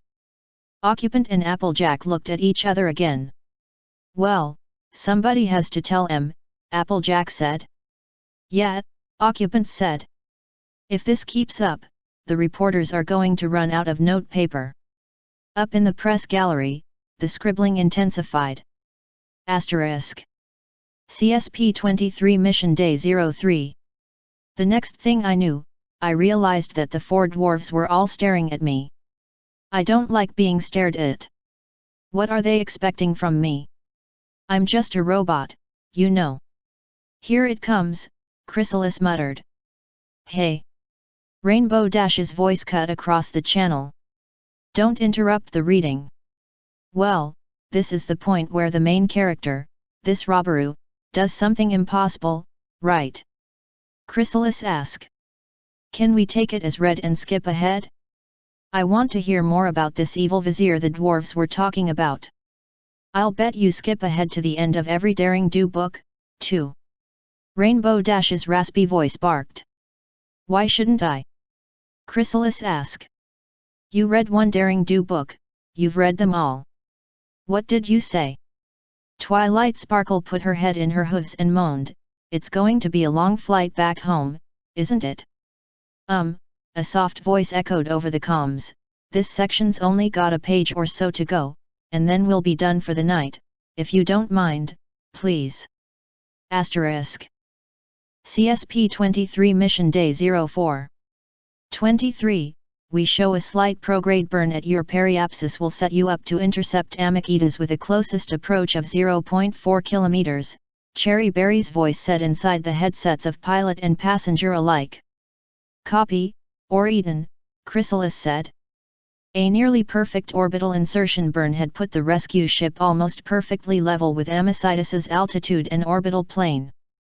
The next step was to pinpoint a moment where the two ships would pass very close to each other, whereupon Chrysalis could haul in the reins, 489, and match speeds with the stranded ship. Are you sure it's a prograde burn? Twilight asked. Won't that just mean we have even more velocity to scrub off for rendezvous? Pause. The bullpen tells me that can't be helped, Twilight, Cherry said at last. On this pass you and Amakitas will be on opposite sides of the moon. Bringing down your apoapsis any farther at this point means no intercept without going suborbital. Which we will eventually do, Chrysalis pointed out. That's one of the tests on the schedule. After you dock with Amakitas, not before, Cherry replied. It's only a few meters per second. You have more than enough delta V for that. Which was true enough. The lunar transfer stage still had more than a third of its original fuel load, not quite enough for a landing on its own, but plenty for orbital maneuvers. I'm just saying it's an option we could explore, Chrysalis stated. Copy, 23, Cherry replied, and we'll explore it a bit. But we're not gonna do it. Copy. Copied, or eaten, Chrysalis said. What's the story on our burn? You have about 1 hour and 45 minutes until periapsis, Cherry said. A little less than 4 hours after that, you should be burning for rendezvous. You should probably tell Rainbow Dash that, Twilight said. Is she on this channel? Not right now, Cherry admitted. We've got her on spacewalk now. Dragonfly is her Capcom at the moment. We'll patch her in once she's done inspecting Amicitus's docking port. Right, Chrysalis said. Time enough for lunch, then. Excuse me? Twilight asked. Since when do? Vox, Chrysalis hissed. Twilight switched off her microphone at the same time Chrysalis did. Since when do you eat food? She asked. I eat sometimes, Chrysalis said. I'm just not addicted to the stuff like you ponies are. She held up her head and added, though I am a gracious queen and thus put up with the weaknesses of my inferiors. Ha, Twilight said, pouring enough iron in the 2 syllables for maybe half an anvil. Do you want some coffee from the stores, then? Pass me a C ration while you're in there, Chrysalis said. C ration. Twilight paused in the act of pulling herself down to the capsule's storage base. We don't have anything called a C ration. C. C for cookie, Chrysalis explained, as an adult explaining to a very little child. Twilight shrugged. Good enough for me, she said, opening the cabinet where Pinkie Pie, in defiance of flight rules about crumbly things, had stashed several large heart-shaped sugar cookies with red frosting, 490.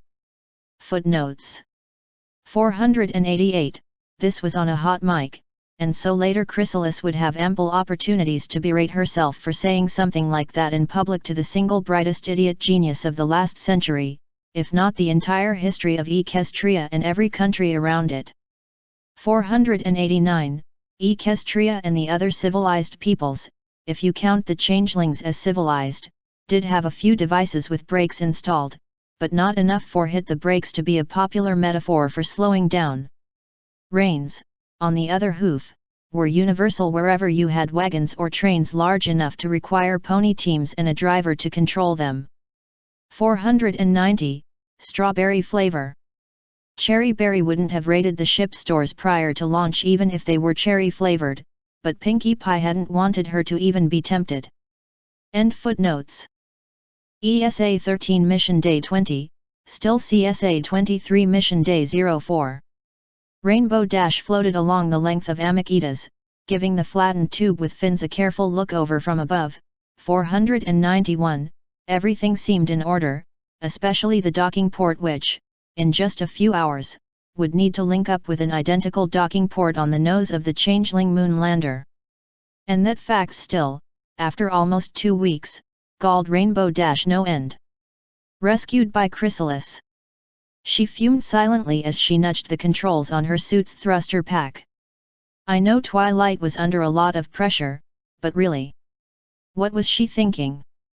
After all, what was there to stop Chrysalis from docking, pushing Twilight through the hatch, and then undocking, leaving not 1 but 2 ponies stranded for all eternity in moon orbit? Well, besides the fact that Twilight could probably whip up a spell to teleport the ship home by stages, or push it out of lunar orbit, or get it home somehow in the roughly 6 days they'd have to do it in, based on the food left in Amicitus.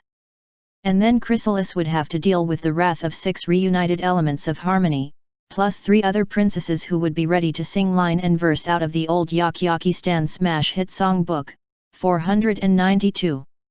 But aside from those minor considerations, what was there to stop her? Rainbow Dash knew she wasn't being fair to Chrysalis. That was kind of the point. Since when had Chrysalis ever been fair to any pony? It didn't pay to be fair to that kind of person. And it sure didn't pay to be utterly dependent on that kind of person for your life.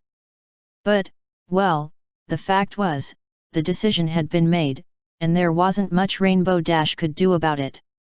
Fighting inside the spaceships seemed like a good way to not have spaceships anymore, and fighting outside seemed like a mutual suicide pact. The only way she could see out of her situation was to trust Chrysalis and hope Twilight could prevent the much-expected betrayal. That realization made Rainbow Dash about as happy as you'd expect, which meant she was about as far from happy as you could get. Maybe I'd like it better, she thought as she made her way to the bridge airlock to reboard Amakitas, if I knew exactly what Chrysalis was plotting. If I knew her evil scheme, maybe I could stop it. I wish I knew what she was thinking. Asterisk. Meanwhile, on the other side of the moon, Chrysalis was trying and failing to find peace and quiet. All the time. If it's not the purple babblemouth here next to me, it's mission control telling me this or that thing I already know. Or it's some stupid story written to entertain spectacularly lonely pony and Kirin stallions. Why won't these fools be quiet for just 10 minutes and let me enjoy some peace and quiet? Ever since Mission 23 had broken Equus orbit, Chrysalis had sensed something growing around her, around the ship, around something. It felt familiar, so familiar, but she couldn't quite put her hoof on it. It certainly felt like it was putting a hoof on her, though a gentle touch, even a caress, that left Chrysalis both terrified and longing for more. But every time Chrysalis tried to concentrate on that feeling, to try to pinpoint it, some loudmouth annoyance broke her concentration. All she wanted was a few minutes of time to herself, darn it. Why couldn't those other people read between the lines and figure it out? And then she heard the laughter. It wasn't her own voice. It certainly wasn't Twilight Sparkle's. Nor was it any of the people on the ground. It was female, deep and rich, and the humor behind the laughter rolled across her like the tides, and at least as ancient. She snuck a quick glance at Twilight Sparkle, who was going over readouts from the science gadgets again. She didn't have to ask if she'd heard the laugh, obviously she hadn't. 493, and since the capsule's headsets were both set to receive mission control at all times, if the laugh had come from there, she would have heard it. Who are you? She thought. And to her shock, a word came back in the same voice as the laugh, soon. Soon what? Soon what?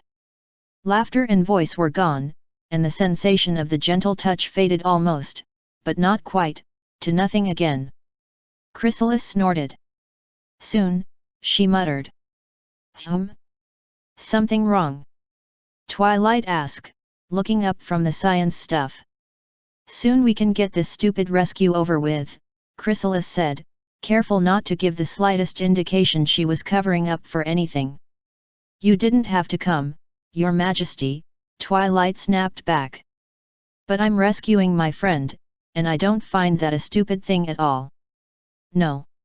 You wouldn't, Chrysalis said coldly. But I have flight tests to conduct. And as soon as we pick up your friend, we can get to the reason I came here in the first place. Well, one reason, anyway, she admitted in the privacy of her own head. And now, as she poked and prodded at the memory of ghostly laughter, she had a brand new reason. She'd had these feelings before, but now they were speaking to her. And she was going to find out what was behind them all, one way or another. As soon as she figured out how. Footnotes 491, or below. Or either side. Because space.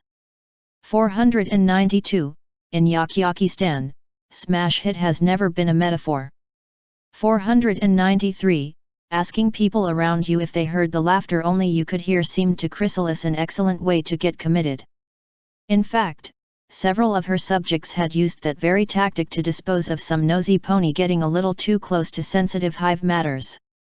The nice stallions in the white coats would have a lot of trouble putting Chrysalis into a padded room, but she would just as soon avoid the annoyance. End footnotes 23, or Eden, comms check. Chrysalis switched on her microphone. Stand by, or eaten. She switched it right back off again, shouting, "Hurry it up, princess, they're getting impatient down there." A voice from behind a not terribly effective plastic curtain snapped, "Have you ever had to use one of these things? In free fall? It's not my fault I come from a race with markedly superior means of disposing of bodily waste, princess," Chrysalis chuckled.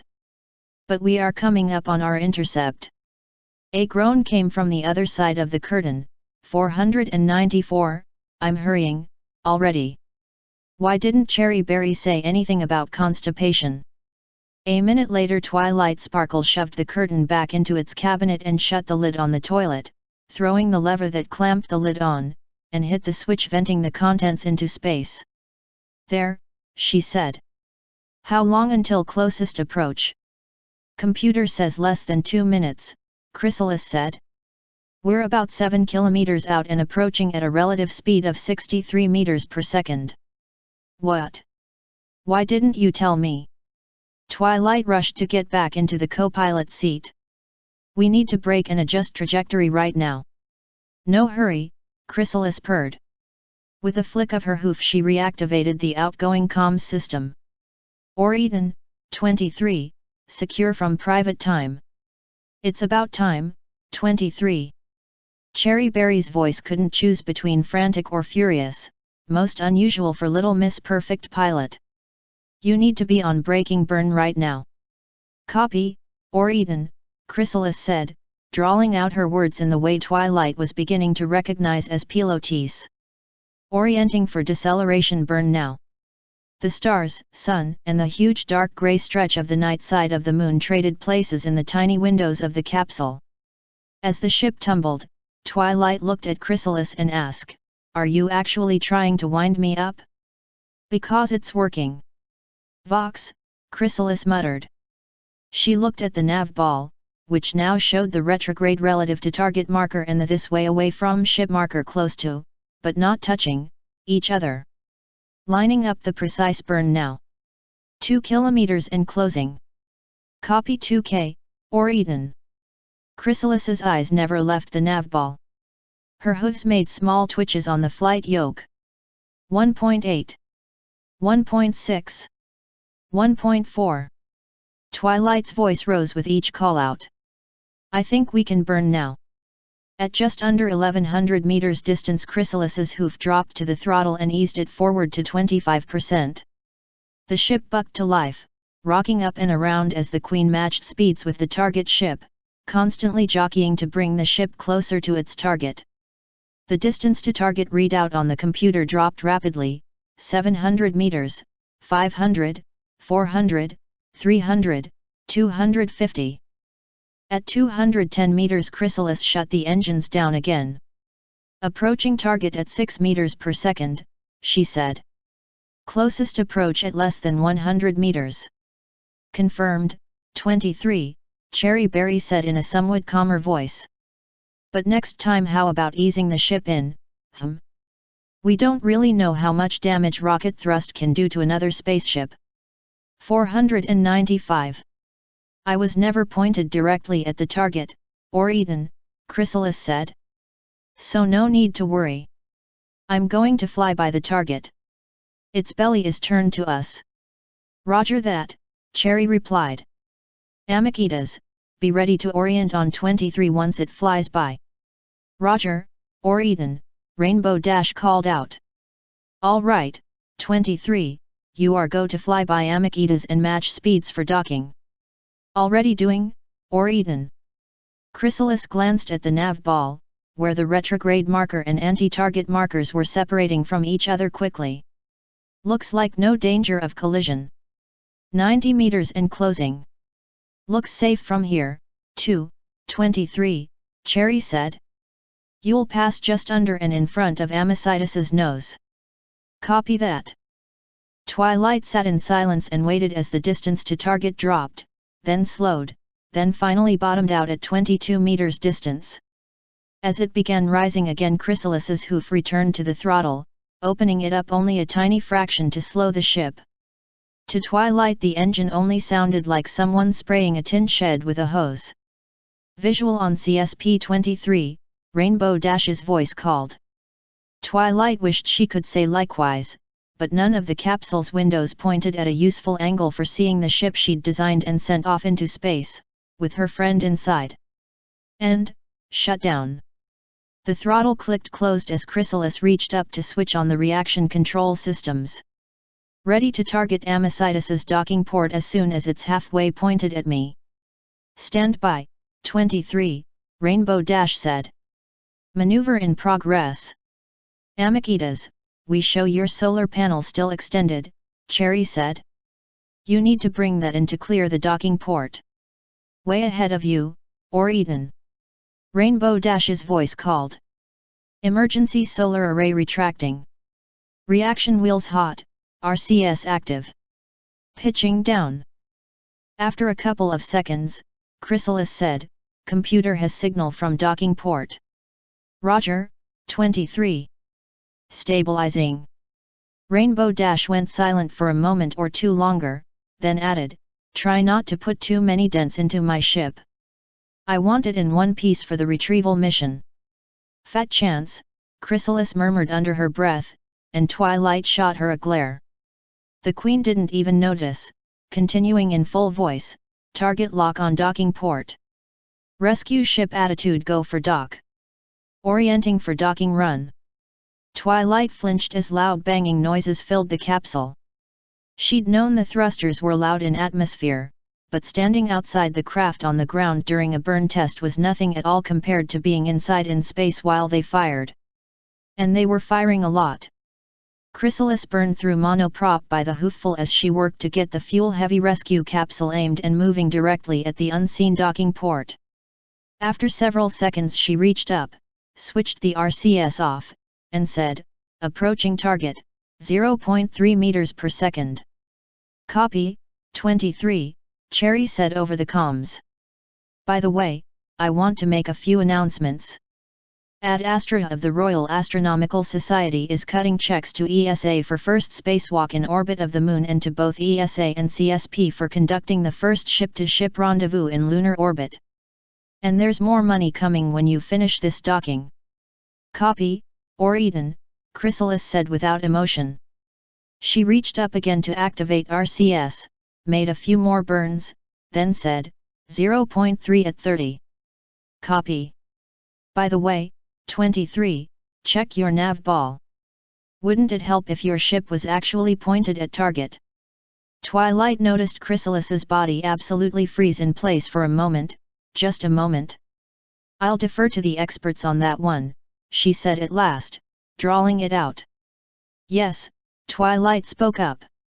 Yes, it would. Oh, very well, then. Chrysalis's hooves had been moving before she spoke, really before Twilight had spoke, most likely. The nav ball flickered, spinning slowly until the target marker and prograde marker, the latter laid perfectly over the former, lay in the center of the display. 0.3 at 15. Final approach begun. Twilight watched as Chrysalis reactivated RCS, tweaking the reaction controls here and there seemingly at random. Feeling like she ought to be doing something, she began calling out distance to target. 12 meters, 10 meters. Thank you, Twilight, Chrysalis said through gritted teeth, 496. Twilight shut up at once. 8 meters, getting some drift, Chrysalis made a couple more bursts with the rockets. 0.2 at 5, RCS and SAS shut down for docking. There came a loud clang. En contact.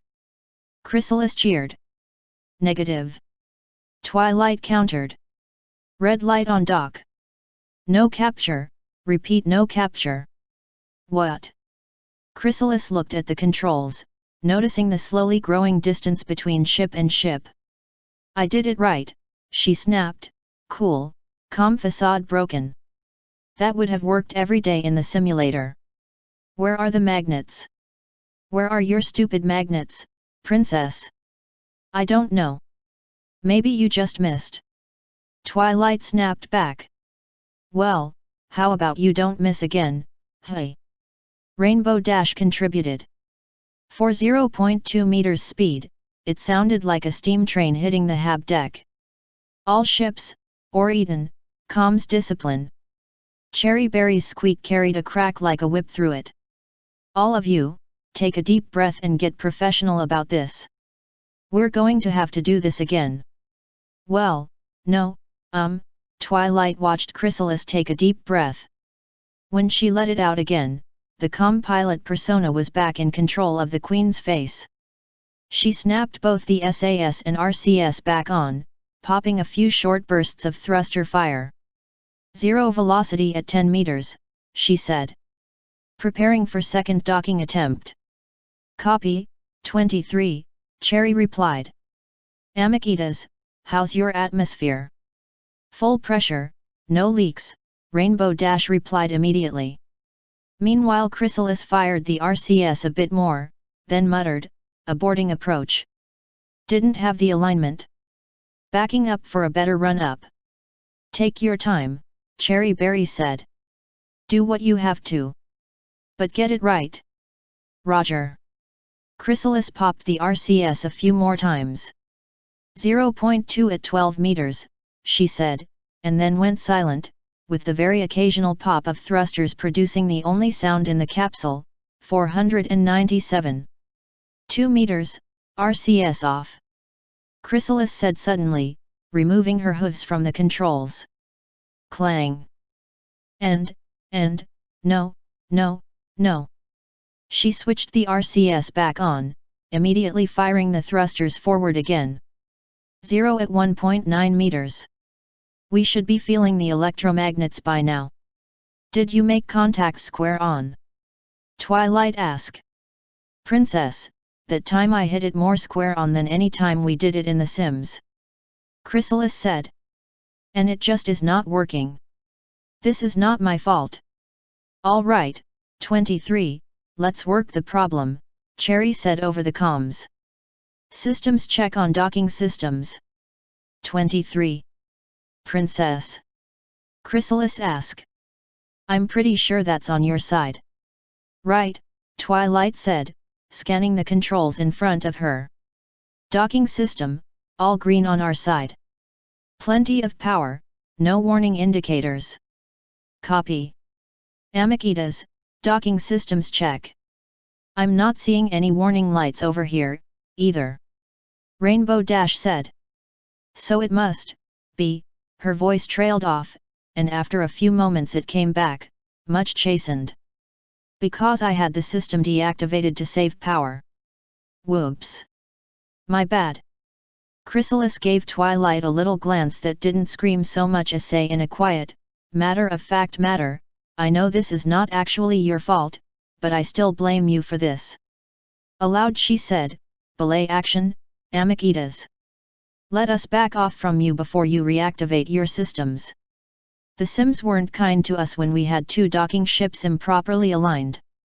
Yeah, that would be bad, Rainbow Dash's voice agreed. Just a little. Standing by. RCS on. Backing out to 20 meters. The thrusters banged again. We copy 20 meters for third approach, Cherry said. At this rate you have enough power for 2 more attempts. I won't need more than one, Chrysalis said. And, a loud series of bangs. 0 at 20 meters. Ready to approach. Hang on, okay. Rainbow Dash called. I'm showing green across the board on the docking system now. Ready for docking, or Eden. Roger, you are go for docking attempt 3, Cherry said. Proceeding. The thrusters barked again. 0.4 at 20, 17, 15, on target, Chrysalis called out a few more numbers as seconds and distance ticked by.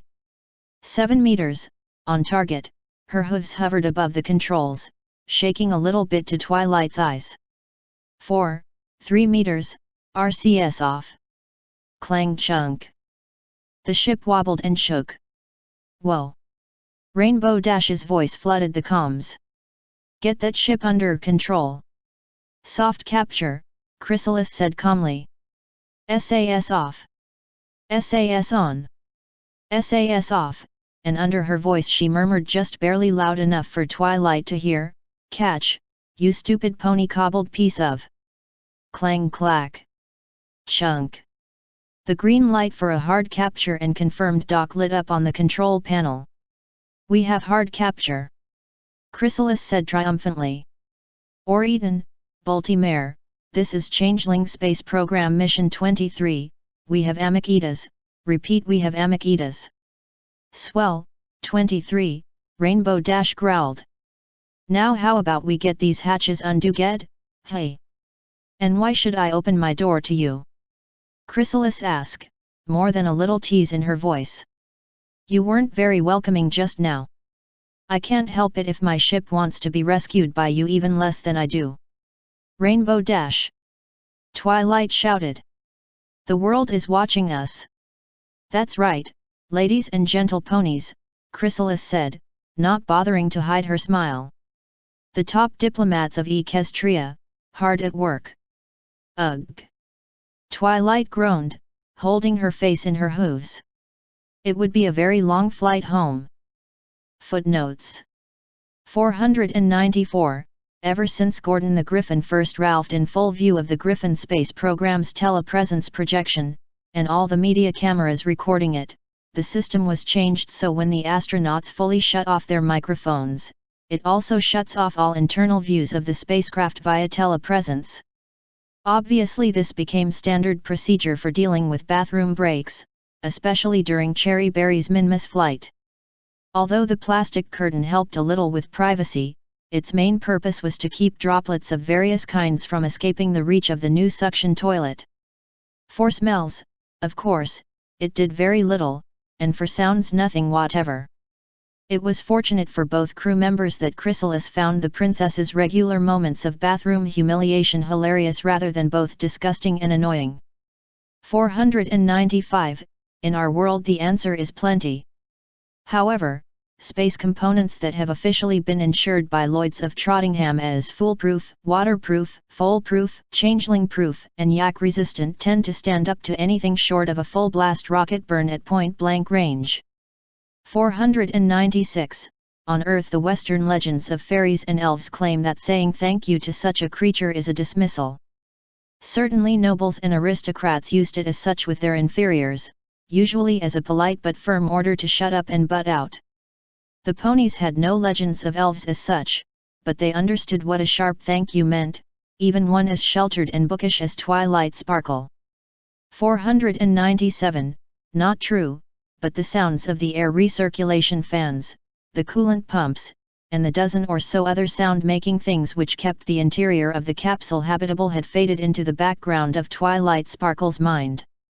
Until and unless one of them stopped making noise, she couldn't tell that they were making noise anymore, especially in comparison to the hull-pounding bangs of the thrusters. End footnotes. "I was an idiot," Twilight Sparkle shouted. Chrysalis let a little of her gigantic inner smile bleed to the outside world.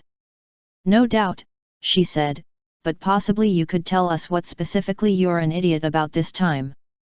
"Hey, back off," Rainbow Dash said, shoving herself between the two.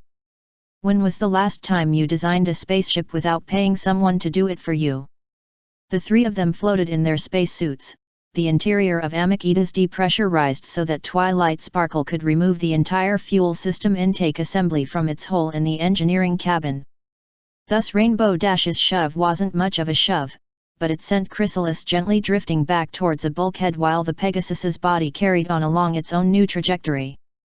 Twilight, meanwhile, got shoved a little against the assembly she was inspecting. "Cut it out, Dash," Twilight said. "She's right. This system was a stupid idea, and I did a bad job on it."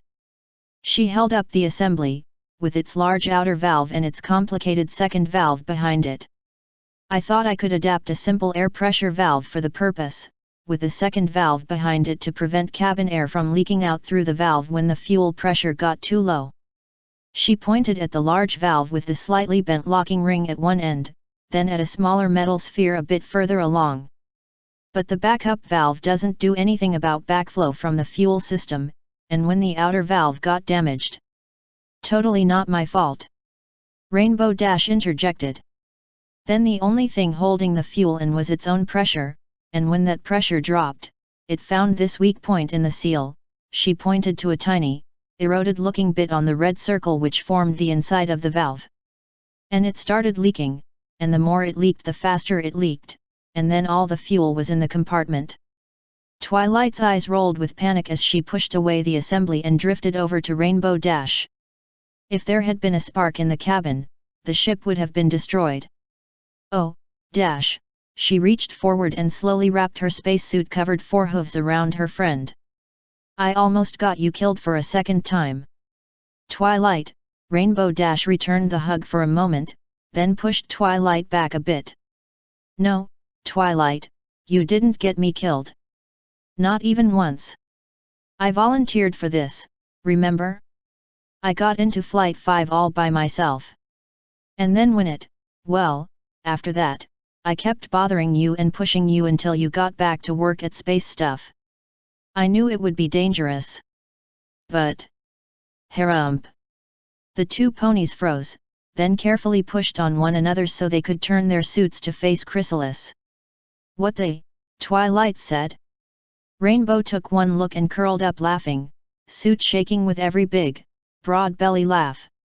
Chrysalis had rather hoped they wouldn't notice her sneaking her tongue out to suck down a bit of the overflowing love between the two friends at a particularly emotional moment. Unfortunately for her, she'd forgotten she was in a spacesuit, and her long forked tongue had slapped against the plastic visor and its inner coating of anti-condensation material. And stuck. And, thus, she had treated the two ponies to the vision of a changeling queen with 2 feet of long, skinny tongue adhered like spaghetti to the lower half of her visor, while her eyes stared out over it. "Ee-hee-hee-hee-hee," she said, which wasn't what she wanted to say. "Ow echo o I I e e echo I e o e l he or h," she added, which was even less what she wanted. 498. Chrysalis, Twilight said, shock and surprise rapidly giving way to suspicion, were you trying to devour our friendship just now? "Oh-ee-you-hey-yul," Chrysalis grunted. "Ah-he-oh-oh-ek-ek." 499. Twilight sighed, ignoring the loud paroxysms of Rainbow Dash. "Never mind," she said. "Anyway, even if we had the fuel, I can't fix this here. This whole system needs a redesign.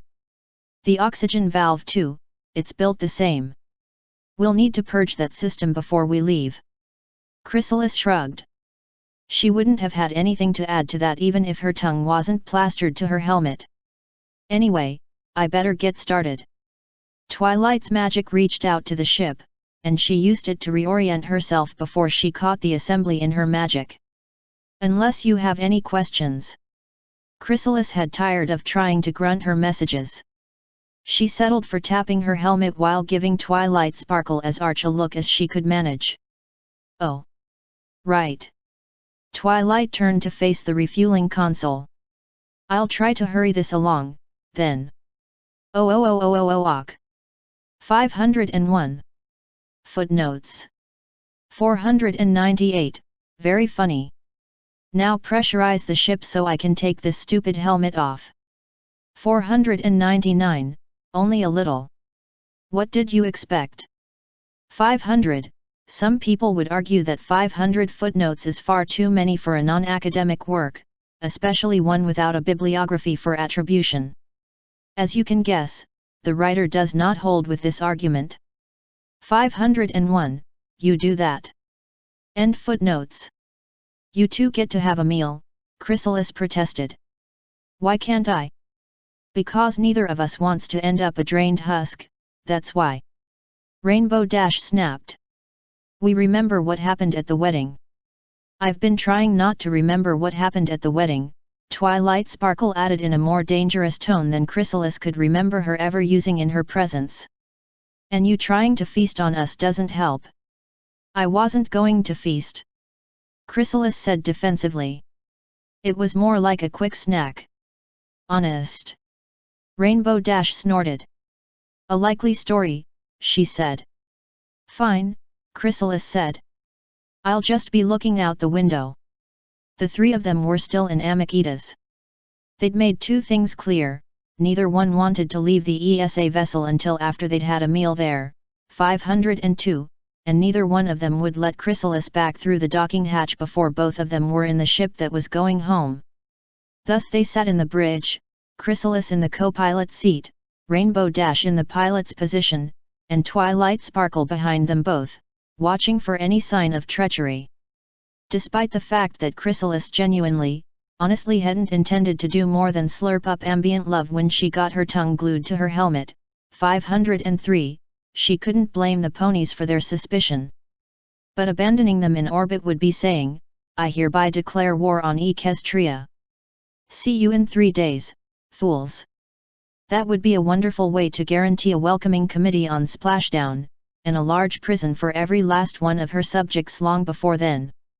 No, she couldn't afford that, not until she had the mystic power of the moon in her hooves. After that, of course, no holds barred. She looked out the pony ship's cockpit windows, out at the stars and galaxies. With the ship turned away from both sun and moon, she could see spots of light and clouds of color no earthbound pony would ever experience, and right now, she didn't give 2 bits for all of it. She wanted to look at the moon, at her final goal, so close and yet too far away. And yet, it didn't have to be that way, did it? The whole point of this mission before it became a rescue flight was to test a landing-capable craft before the final landing. CSP-23 was ready to go down to the surface, if she so chose. She could do it. She could do it right now. Well, not right now, right now. She'd have to incapacitate Twilight Sparkle and Rainbow Dash first to stop them from meddling. Twilight would have to come first, but that wouldn't be hard. She was vastly more powerful, but she was also the more naive of the two, and tricking her into a moment of vulnerability would be child's play. After that, subduing Rainbow Dash would be as much of a breeze as catching a breezy. And then, with the two of them sleep-toxined in their seats, she could take the ship down, land, and claim the moon for herself, and with that power. Not yet. Soon. There was the voice again, and this time it wasn't laughing. "Who are you?" Chrysalis thought as clearly as she could. No response, but the presence she felt in space seemed stronger than normal. If there was something out there, she had its attention. "I said, who are you?" Chrysalis demanded in her mind. "You can read my thoughts, whoever you are. So who are you to say it's not my time for triumph?" No response. "If you don't give me an explanation right now," Chrysalis said, "I'm going to jump in my ship right now, undock from these two fools, and..." The universe blurred. Asterisk. The main engines roared as CSP-23 decelerated, less than 10 kilometers above the crater-pocked surface of the moon. Rainbow Dash, glued firmly to her flight couch, was out like a light, snoring away under the influence of a potent bite of sleep toxin. Twilight Sparkle had resisted, as Chrysalis should have expected an alicorn to resist toxins, so she'd had to go to the trouble of encasing the unicorn's horn in hard goo. The horn still glowed a bit as Twilight tried to force her way free, but it would take time to burn off, enough time for Chrysalis to land the ship. But not much more time than that, she thought. She needed to land quickly, which meant she didn't have time to be too picky about a landing spot. "You won't get away with this, Chrysalis." Twilight Sparkle moaned as she struggled weakly against her bonds. The sleep toxin still had that much effect, at least. "Why do they always say that?" Chrysalis muttered to herself. She didn't have time for witty banter with her doomed foe, no matter how much fun that always was. She switched on the surface radar and flinched as the first digit on the altimeter immediately switched from a 9 to a 4. Less than 5 kilometers off the surface, and, she noted, now on a suborbital trajectory which would kill her unless she either landed safely or boosted back to orbit right now. And boosting back to orbit would mean an end to all her plans, likely an end to her rule, for once Twilight Sparkle got free it would be either mutual death when the fight blew up the ship or, more likely, Chrysalis's defeat and capture. She had no illusions. Twilight Sparkle had been a powerful unicorn when they'd first met, and she was almost certainly the most magically talented alicorn in the universe now. A fair fight wouldn't be a fair fight. So, land or bust. And furthermore, land blind, since there were no rear-view mirrors for the ship, nothing but radar distance finding and feedback from mission control back in Oriton, which she had turned off completely, lest Cherry Berry try to get the other alicorn princesses to stop her. For all she knew, that was in the process already, which meant she really did need to land right this very minute if possible. Of course she couldn't do that yet. The transfer stage was still attached, still burning. She needed to use it up, then dump it, before she could land. The altimeter began fluctuating up and down, swinging wildly between 3 and 5 kilometers. Vastly uneven territory below, as Chrysalis could verify by looking out the side window at the surface the ship had just passed over. Still she kept the ship slowing down, watching the surface velocity shrink. She just needed to find a small patch of level ground, anything would do. There. It wasn't perfect, but it looked better than what came before. And besides, she'd almost totally nulled her lateral momentum, so it was that or nothing. Taking a deep breath, she committed herself, watching the surface speed drop to a mere 25 meters per second, then cutting the throttle and setting the ship's SAS to orient on retrograde as it began to fall straight moonward. The ship picked up speed, but not enough for her taste, 1.6 meters per second squared, as opposed to the almost 10 meters per second squared she could expect on Equus. Faster! Faster! Must get down faster! She kept the engine off, checking with a glance that the staging system was correct, that the next strike of the stage switch would dump the transfer stage and leave the landing legs free to touch the surface. At 80 meters per second, just above 2 kilometers altitude, she throttled up briefly, slowing her descent to 25 meters per second. She throttled back, keeping just enough thrust to drop the descent speed by tenths of a meter each second, as the last of the fuel and oxidizer burned through the transfer stage's engine. At 1300 meters she cut the stage loose. The landing engine lit without a problem.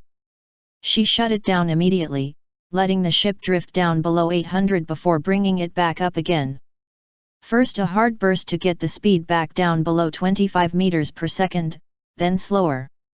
At 700 meters she stalled, as a flicker of light on her console advised that the discarded stage had struck the surface. For a second she started going up again, but thankfully the SAS automatically ticked over to attitude control, saving the ship from a tumble before the moon's gravity reasserted itself. Chrysalis cut power and let the ship fall a little, then gave the engine just a tiny bit of throttle. At 500 meters her speed was 13 meters per second, at 400 meters, 8. She pulled back more, just barely holding speed with the engines at less than 10% throttle. She very carefully let the rocket decelerate her, too much, again, stalling out her descent at 230 meters up. She cut the power once more, waited for gravity to put her back on course, then relit the engines on lowest power. She would find that happy medium, one way or another. The pony wasn't the only astronaut who could land a ship. 6.5 at 100 meters. What are you doing? Twilight Sparkle shouted, fully awake again. 5.7 at 50 meters. That's too fast. Twilight shrieked. The ship touched down at 5.4 meters per second. The landing legs compressed hard, but unevenly, because although Chrysalis had come down on a flatter part of the moon than the crater-pocked hellscape surrounding it, it wasn't absolutely flat. The legs rebounded unevenly, tipping the ship hard forward. Panicked, Chrysalis shoved the throttle to the firewall. No. Must not crash. Must get away. No. Twilight Sparkle screamed. Her horn glowed brighter, and a tiny crack appeared in the hard gel.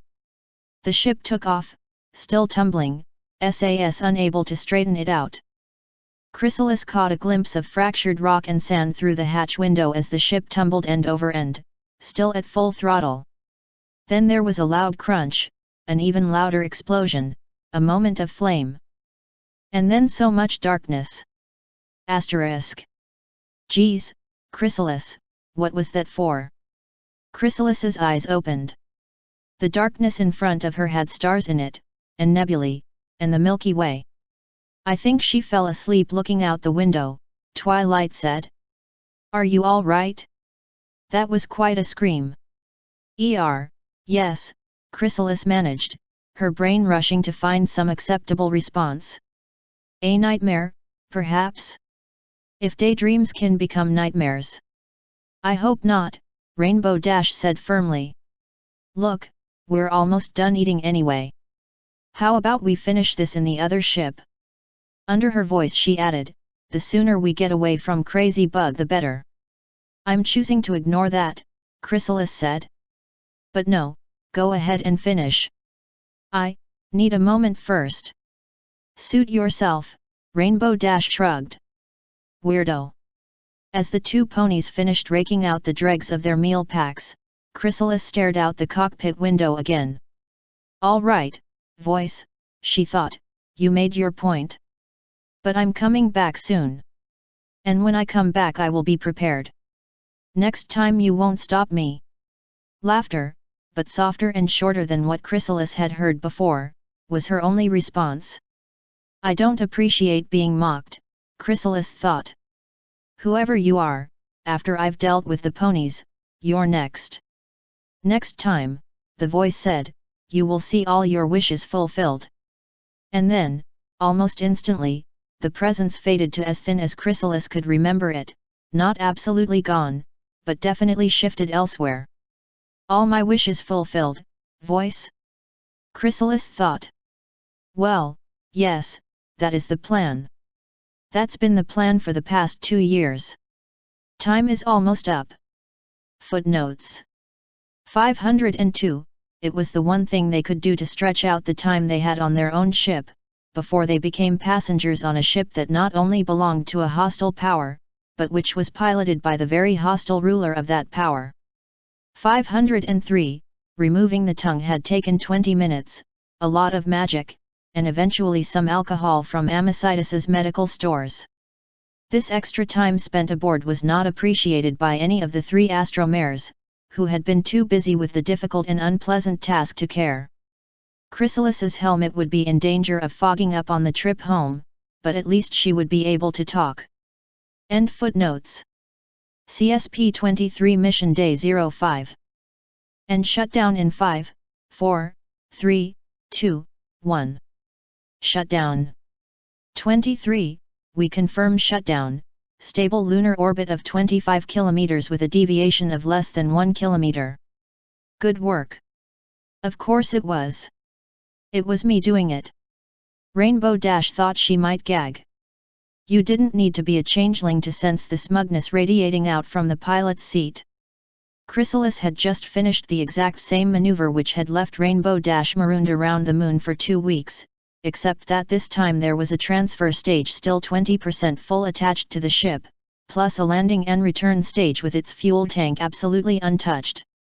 The suborbital flight performance test had been the final test of CSP-23, and like the other tests it had passed with flying colors. The next time Chrysalis came up, it would be to land. The space race was over. Equestria had lost. 23, just thought you'd like to know, Cherry Berry's voice added as Dash sat in the center seat sulking. The bullpen's early analysis of the test says our current rocket design is go for landing on any site within at least 20, maybe 30 degrees of initial orbit. With a massive safety margin. Yes, I knew that, Chrysalis muttered, in a subdued tone that didn't seem to Rainbow Dash like the kind of swagger the Changeling Queen had been enjoying a moment before. Sure you did, Cherry replied. Well, the scientists confirm it, if you care. Actually, Chrysalis replied, her voice rising again, I do care. Ask them if we have enough oomph in this ship to redock with the pink paperweight and push it back home. Or Eden, cancel that, Twilight Sparkle spoke up quickly from Rainbow Dash's other side. Even if the Delta V is there, we've never tested the docking port under acceleration. We'd risk permanent damage to the ship. And besides, Amakitas would have to return through atmosphere without power, as a glider. It's technically possible, but everything would have to be absolutely perfect. We'd rather come back and get her when we can fix her. Yeah, Rainbow Dash grunted. Not that it mattered much, but she did want to bring the ship home, if she could. Even after the changelings landed on the moon. I see, Chrysalis said lightly. If that's the case, then tell the bulls they'll have to start designing a new ship. A bigger one. Rainbow Dash gaped at Chrysalis, then looked at Twilight, whose jaw was just as slack. 23, Cherry Berry's voice came slowly from their headsets. Why do we need a bigger ship? Because by my count, Mission 24 is going to need at least 4 seats, Chrysalis said. You piloting, of course. Myself. Twilight Sparkle and Rainbow Dash, to see to their ship. A thought occurred to her. That contraption that was on Dragonfly's ship, it holds 4 people, right? So we could get 7 seats for Mission 24. We could bring along Dragonfly and Occupant, since they're trained. And 1 more seat, what about Fluttershy? The Queen, for the first time, looked over at the 2 ponies with honest curiosity. Do you think Fluttershy would like her first flight to be to the moon? She wouldn't like her first flight, period, Rainbow Dash blurted. Ah. Well, maybe we'll draw straws among the other astromares. One of the non-pony, non-changeling flyers, perhaps. Are you saying you're going to give us a second flight? Twilight interrupted. Just to retrieve our ship. No, Chrysalis said. I'm saying we should end this space race properly, together. Adding a little smirk, she added, if you like, Princess, you can be the second one down the ladder after me. Rainbow Dash hadn't thought her eyes could get so wide. 504, you and us landing on the moon together, she asked. In the same ship? Well, it does seem a waste to bring you all the way out here twice, Chrysalis said. 399,975 kilometers, 505, and then stop to drop you off before the last 25. Rainbow's eyes went from dinner plate wide to mail slot narrow. You're plotting something. Chrysalis sighed. Yes, I'm plotting something, she said. Fish swim in water, pigeons roost on buildings, bees do unspeakable things with flowers, and I plot things. I've been plotting this particular thing for the past 2 years, Rainbow Dash. I've been plotting a way to demonstrate that we changelings are not just monsters. Really, Rainbow drawled, ignoring the nudge on her right shoulder from Twilight. For 2 years I've been working to show the world exactly what changelings can do, Chrysalis replied, totally unruffled. And when the cameras of the world see me step off that ladder first, then I will truly show them all. You could phrase that a little less like a threat, Twilight muttered. But where would the fun be in that? Chrysalis smirked at the alicorn before returning her attention to Rainbow Dash. I would prefer that the second pony off the ladder be Cherry Berry, for all she's done to make this possible. But I wouldn't insist on it. After all, who cares about the second pony to climb a mountain or sail a sea? History only remembers the first. Which, as we all know now, will be me. You're still on Vox, 23, Cherry Berry reminded them from an unimaginable distance away, 506. Have I said anything embarrassing yet? Not yet, no. Chrysalis snorted. Anyway, my bringing you 2 along will serve 2 functions. It will bring your people and mine much closer together, the teeth came out, which some might mistake for a smile, but not Rainbow Dash. And it will rub my victory in Celestia's face when the world sees her favorite student setting foot on the moon only by my sufferance. Yeah, Rainbow Dash said, I could almost believe. We accept, Twilight Sparkle put in before Rainbow could continue.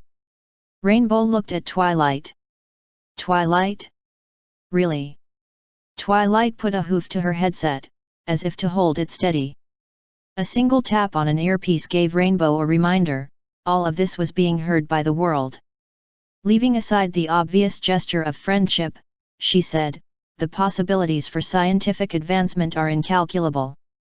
We can't pass up this opportunity just because of hurt feelings. Of course you can't. Chrysalis said, not particularly convincing as a newfound friend. Twilight shot the Queen a glare. It would help if you'd stop sounding quite so evil. Oh, but can't I at least gloat about one thing? Chrysalis asked. What? Green fire lit up the capsule, and a couple of cameras floated out of a storage bay. I'm going to get you two to do all the work photographing the moon so we can pick out a smooth landing site. The cameras dropped into the hooves of the two ponies. And what will you be doing? Twilight asked. Why, listening to the next chapter of that otherworld robot business, Chrysalis said, stretching back on her flight couch. When those Earth ponies started fighting the metal ants, it was getting interesting. Footnotes 504. Outside observers would claim the equestrian pony, Equus cuteus sapiens, already had a face that was half eyeball. Indeed, at the time of this story the paleontologists of Equestria were debating the causes which gave the modern pony a much narrower range of vision and larger, more forward-facing eye sockets than their distant ancestors Equus cuteus magistrix and Equus cuteus tertius. These debates tended to end unsettled because the artist reconstructions of said fossil forebears gave everyone the creeps. 505. The author knows some of you are screaming about the inaccuracy of this number. Suffice to say that people seeking accurate scientific facts and figures should not look for them coming from the mouths of megalomaniacal despots. Pour yourself a calming beverage, sit back, and relax, secure in the knowledge that if you really need to know the exact number there are encyclopedias for that. 506. Most intelligent species really can't imagine distances of a very great length at all, not in relation to themselves. Even species like the ponies of Equus can't easily imagine distances as long as, for example, the circumference of their own world. That circumference, if peeled off the equator in layers and stitched end to end, would extend 9 times between Equus and its primary moon, with the 10th circumference able to double over and act as a leash. The fact that this barely counts as getting one's toes wet in interplanetary travel ranks second among reasons to stop even thinking about space, just behind reason number 1, namely the number of zeros between the significant digits and the decimal on the cost of the flight. End footnotes. CSP-23 Mission Day 06. The end had come. Not to the mission. Mission 23 was due for a high-atmosphere aerobraking run in another day and a half, during which it would use up the last of the transfer stage, followed 12 hours later by the final descent into atmosphere. Splashdown was due for late night or Eden time in the waning minutes of Mission Day 8. But for the first volume of that time I was reincarnated as an alicorn princess robot, the last page was near at hoof, and the final scene of the story proper deeply affected all 3 members of the crew. Poor Inferno, Twilight Sparkle sniffled. At least she's reunited with her mother now. Yeah, Rainbow Dash said, her raspy voice cracking more than usual. And she was so awesome, having Robaru assimilate her so she'd have all her skills and memories. She was so brave. I hope I can go out like that when the time comes. A soft sniffle echoed from the left-hand seat. Me too. Rainbow Dash looked over. What are you crying about? She asked. I thought you hated the mushy stuff. That wasn't mush, Chrysalis said, brushing a small tear from one eye. That was the way every changeling queen would want to go out, defeated in battle by a strong and worthy successor, making the new queen swear to vengeance against her old enemies. 507. She sighed deeply and said, I wish I could have given my mother that luxury. Stubborn old bat. Rainbow Dash and Twilight looked at each other for a long moment. Or Eden, Dash eventually said, we're ready for that epilogue chapter now. Asterisk. CSP-23 Mission Day 08. The plan had been for the aerobraking pass to set up a final descent which, thanks to the almost unused landing stage, would bring Mission 23 down just offshore of Eden Space Center. Things hadn't worked out that way. I told you to wait until we landed. But I had to go then, Twilight. I couldn't hold it for 6 hours. And why didn't you make a correction burn like all the other times? Because, Princess, nobody told me I needed to make a correction burn. I thought everything was just fine until 90 seconds ago. To be specific, thanks to a tiny but non-trivial thrust provided by flushing the capsule's suction toilet into space just after the final orbital adjustment burn, the ship's re-entry trajectory had been altered just enough to bring the ship down earlier than expected. Thus, instead of passing over the space center at 30 kilometers as planned, the 3 astromares had flown over it just as they entered atmosphere. Well, Bucket, Chrysalis muttered. She put her hooves to the controls, slamming the throttle to 100% and igniting the ship's engines. We're coming down now. What? Twilight looked out the windows, where flickers of re-entry plasma, produced by compression of the thin air around the capsule, shot past them. What are you doing? You're flying directly into our engine exhaust. You'll cook us. Not if I slow down fast enough, Chrysalis grunted, keeping her eyes planted on the instruments. Faster re-entry speed, more heat. Slow down, less heat. Simple. But we don't have the thrust to do a powered landing. Twilight insisted. I know that. Chrysalis snapped. But I can stop us from sailing off downrange to Saddle Arabia. The Poodle engine is designed for vacuum only, not atmosphere. Then I'd better get all the use I can out of it now, hadn't I? Chrysalis looked at the velocity indicator, a rapidly shrinking number just above the nav ball. If it drops us straight down now, so much the better. No way, Chrysalis. Rainbow Dash said. Straight down descent is a no-no. Take it from a pony who knows. Ugh. All right, I'll save some fuel for final descent. Chrysalis said. Now shut up and let me make sure we come down in the right ocean. For once, Twilight muttered. It's not too late for you to get out and walk, pony. I just might. 23, Eden, Cherry Berry's voice snapped over the comms. Please refrain from threatening my friends. Fie-in, Chrysalis groaned. The engine roared on for over a minute, until finally Chrysalis shut it down with half the fuel remaining. There, she said. Let the air do the rest. Feels like you're still burning, Rainbow Dash muttered. 1G and rising, Twilight reported. Air resistance decelerating the ship. Exactly, Chrysalis said. Just lay back and wait for the heat to die down. 2Gs. No heat warnings yet, Twilight said. Our trajectory has us coming down just short of the Dragonlands, though. An alarm began blaring in the capsule. Heat warning, 4th stage fuel tank, Chrysalis said plainly. If it gets worse I'll light the engine up again and slow us. Won't that just make us hotter?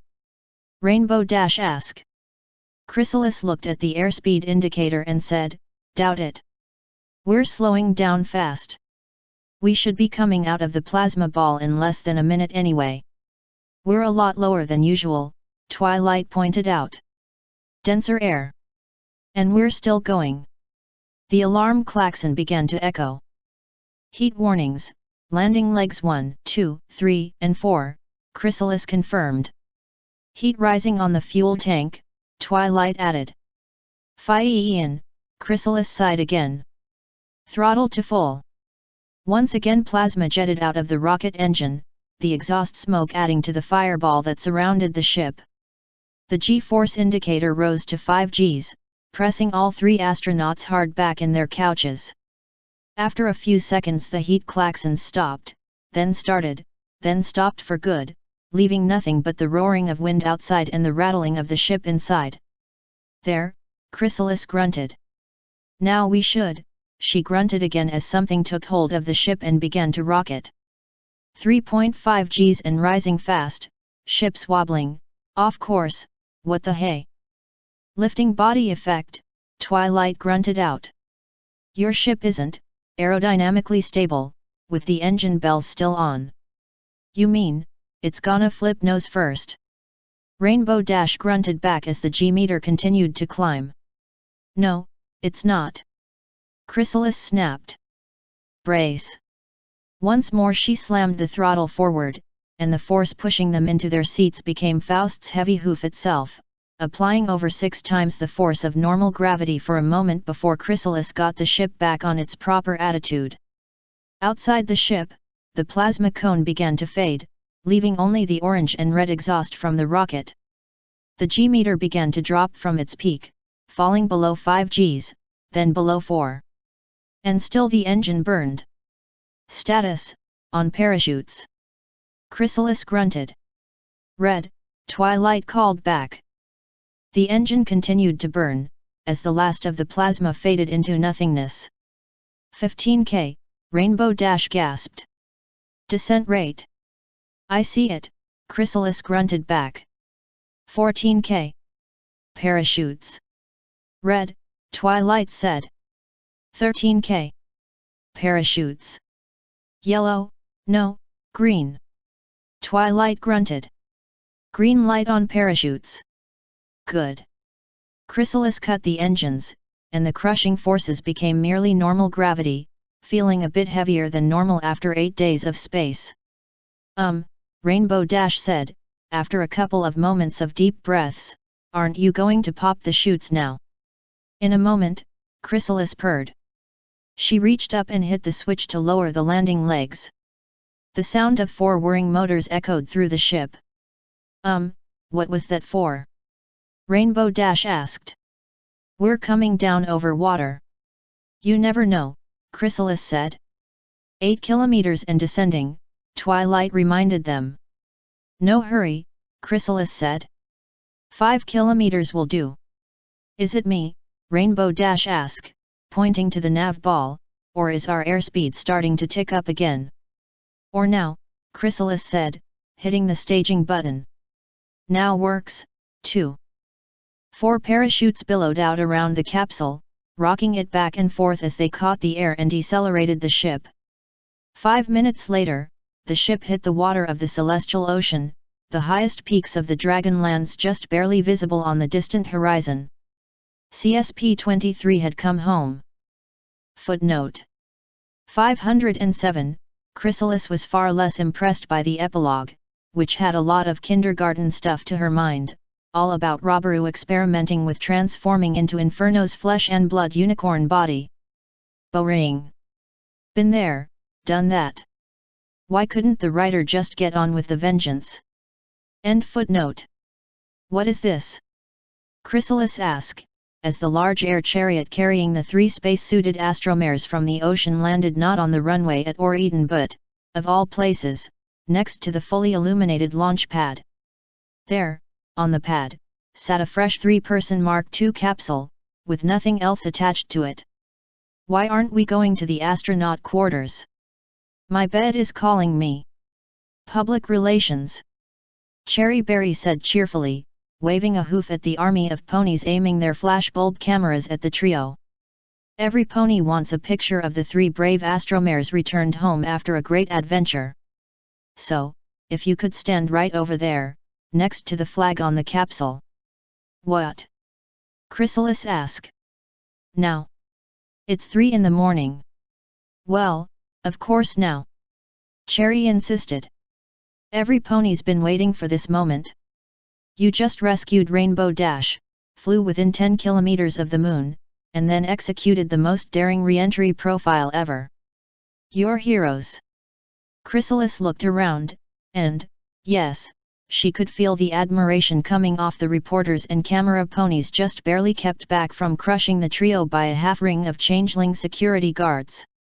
It felt delicious. And Twilight, you and Rainbow Dash stand on either side, no, tall, hind hooves, because you're heroes. Brave astromares who survived a dangerous. Yet, we're awesome, Rainbow Dash agreed. No need to rub it in. And by that I mean you can totally rub it in, by the way. Okay, Cherry, Twilight said. Give us a minute. We're not used to normal gravity yet, much less standing on our hind hooves. It'll only be for a minute, Cherry reassured her. And take off your helmets so the world can see your faces. All right. 2 helmets came off. Chrysalis? You too. This will be great for your image. Yeah. Well, at least turn around. We can't see your face. Oh. Twilight and Rainbow looked at each other. Did you do it again? Twilight asked. You. Chrysalis grunted in a noncommittal tone. The Princess of Friendship sighed. Just take the photos, she said. And then you might want to take these ponies elsewhere. Yeah, Rainbow chuckled. Or else Chrysalis is gonna be staring at the back of that capsule all night. Laugh it up, Chrysalis thought. Your time will come. After I get my tongue unstuck from this accursed visor. Again. It's not my fault I got peckish. Behind her, the flash bulbs began to pop. Mission summary: Test Moonlander in lunar orbit, execute suborbital moon flight to evaluate delta V calculations and performance, rescue Rainbow from lunar orbit. Pilot, Chrysalis. Science Officer, Twilight Sparkle, ESA. Flight duration, 8 days, 17 hours, 2 minutes. Contracts fulfilled, 1. Milestones: First rendezvous in lunar orbit, first ship docking in lunar orbit, first crew transfer in lunar orbit. Conclusions from flight: we have the data we need. Next stop, Moon. Mission assessment: penultimately successful. Author's note. First things first, I'm sorry the screen grabs are so tiny this time around. I did a live stream of this mission back in May and recorded it, but didn't realize until today that the recording was much lower res than I thought. I might have to refly the mission to get better images, or I might just not bother. After all, Amakitas in the pictures is just a bad shuttle botch that was as close as I could get in KSP to what I had in my imagination. Hell, I couldn't even make it pink. There are 2 main failings in this chapter I regret. First, I wanted to have this chapter entirely without a Chrysalis viewpoint. That didn't last beyond the first 2,000 words, because having the first scene from Cherry Berry's POV just didn't have a good hook. In order for that scene to work, we needed to be in Chrysalis's head instead. And that opened the door for more scenes, including the vision of the moon crash that never was, which was inspired by a wild impulse during the game live stream. And that's all I'll say about that whole scene until the next and final chapter is out. The other thing I wasn't able to do and regret is this: Twilight Sparkle doesn't come off as Chrysalis's equal here. She has a couple moments, but she never really gets a solid triumph, and I wish I'd found a way for that to happen. But then, Twilight Sparkle as a character doesn't lend herself to that all that well. She's not someone who shoots for petty victories over others. Given her choice, she'd like everyone to be a winner. Granted, she's not above enjoying a petty victory when she stumbles on one, but that's her limit. Also, she's a guest on Chrysalis's ship and, compared to Chrysalis, she's a space tyro. So her opportunities to show herself more competent are drastically limited, especially when the whole mission comes down to her screwing up a ship part design. Docking in Kerbal Space Program is almost nothing like real life. KSP makes it ludicrously easy and forgiving. For one thing, in real life docking ports are male and female, whereas in KSP they're flat. Anything can dock to anything, provided it's the same size of docking port on both sides. During the live stream I did, indeed, fail twice to dock. Only at the prompting of viewers did I find out I'd failed to put the right docking port on the rescue ship.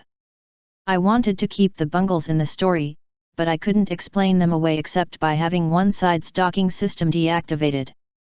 Sorry, Rainbow Dash.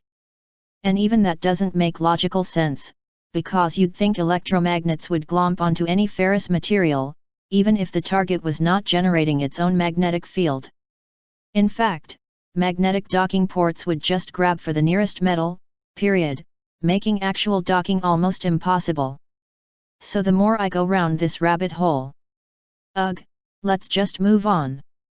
The way Twilight Sparkle describes rendezvous and docking in this story is much closer to real life. For one thing, main engines of ships are never burned anywhere within many kilometers of each other. The International Space Station has a large no-fly zone with a specific exception corridor for ships heading to it. This is because engine exhaust might disperse with distance, but it does not slow down in space, and it does damage other ships even at distance. So approach to the ISS is set up long in advance so as to be done with a glacial slowness that makes a KSP docking approach look like the race car driver who does a 360 drift to a perfect stop in his pit. Then there's the docking itself. The ship doing the docking lines itself up perfectly straight on target before it even thinks of making final approach. This is from simple necessity. Real-life docking ports won't engage properly at anything less than perfect approach angles. RL docking does take place a bit faster than what I do in KSP, though over a meter per second but still very slowly. The whole process is done with excruciating caution, because thanks to the masses of the ship's docking, orbital speeds, and other conditions, it is very easy to screw up in such a way that one or both ships have something break or, worst case scenario, a hull breach. 2 of the 3 books mentioned in this chapter are made up from whole cloth, but the third is more or less a direct ripoff of That Time I Was Reincarnated as a Slime, which isn't a bad series, but the manga and anime, for a change, are better than the novels unless you like someone describing the fiddly little details of RPG-style skills and power levels to the point that the story comes to a screeching halt. And, of course, Scare Master makes it canon that Fluttershy is an anime fan. Now on to the final chapter. The Moon Awaits. Edit, BTW, plugs. Online store, since cons won't be a thing again until 2021 at least, https://olpcomics.com/shop. T-shirt listings, http://wlpshirts.com. Twitch channel, game streams MWSAT, other streams as announced, https://twitch.tv/redneckgaijin. End author's note. Poster's note. I will be posting the links for the author's store in the description of this video. And sorry it took me so long to post this video. End poster's note. End of Chapter 17, Mission 23. The snack supplies may be starting to run a little low.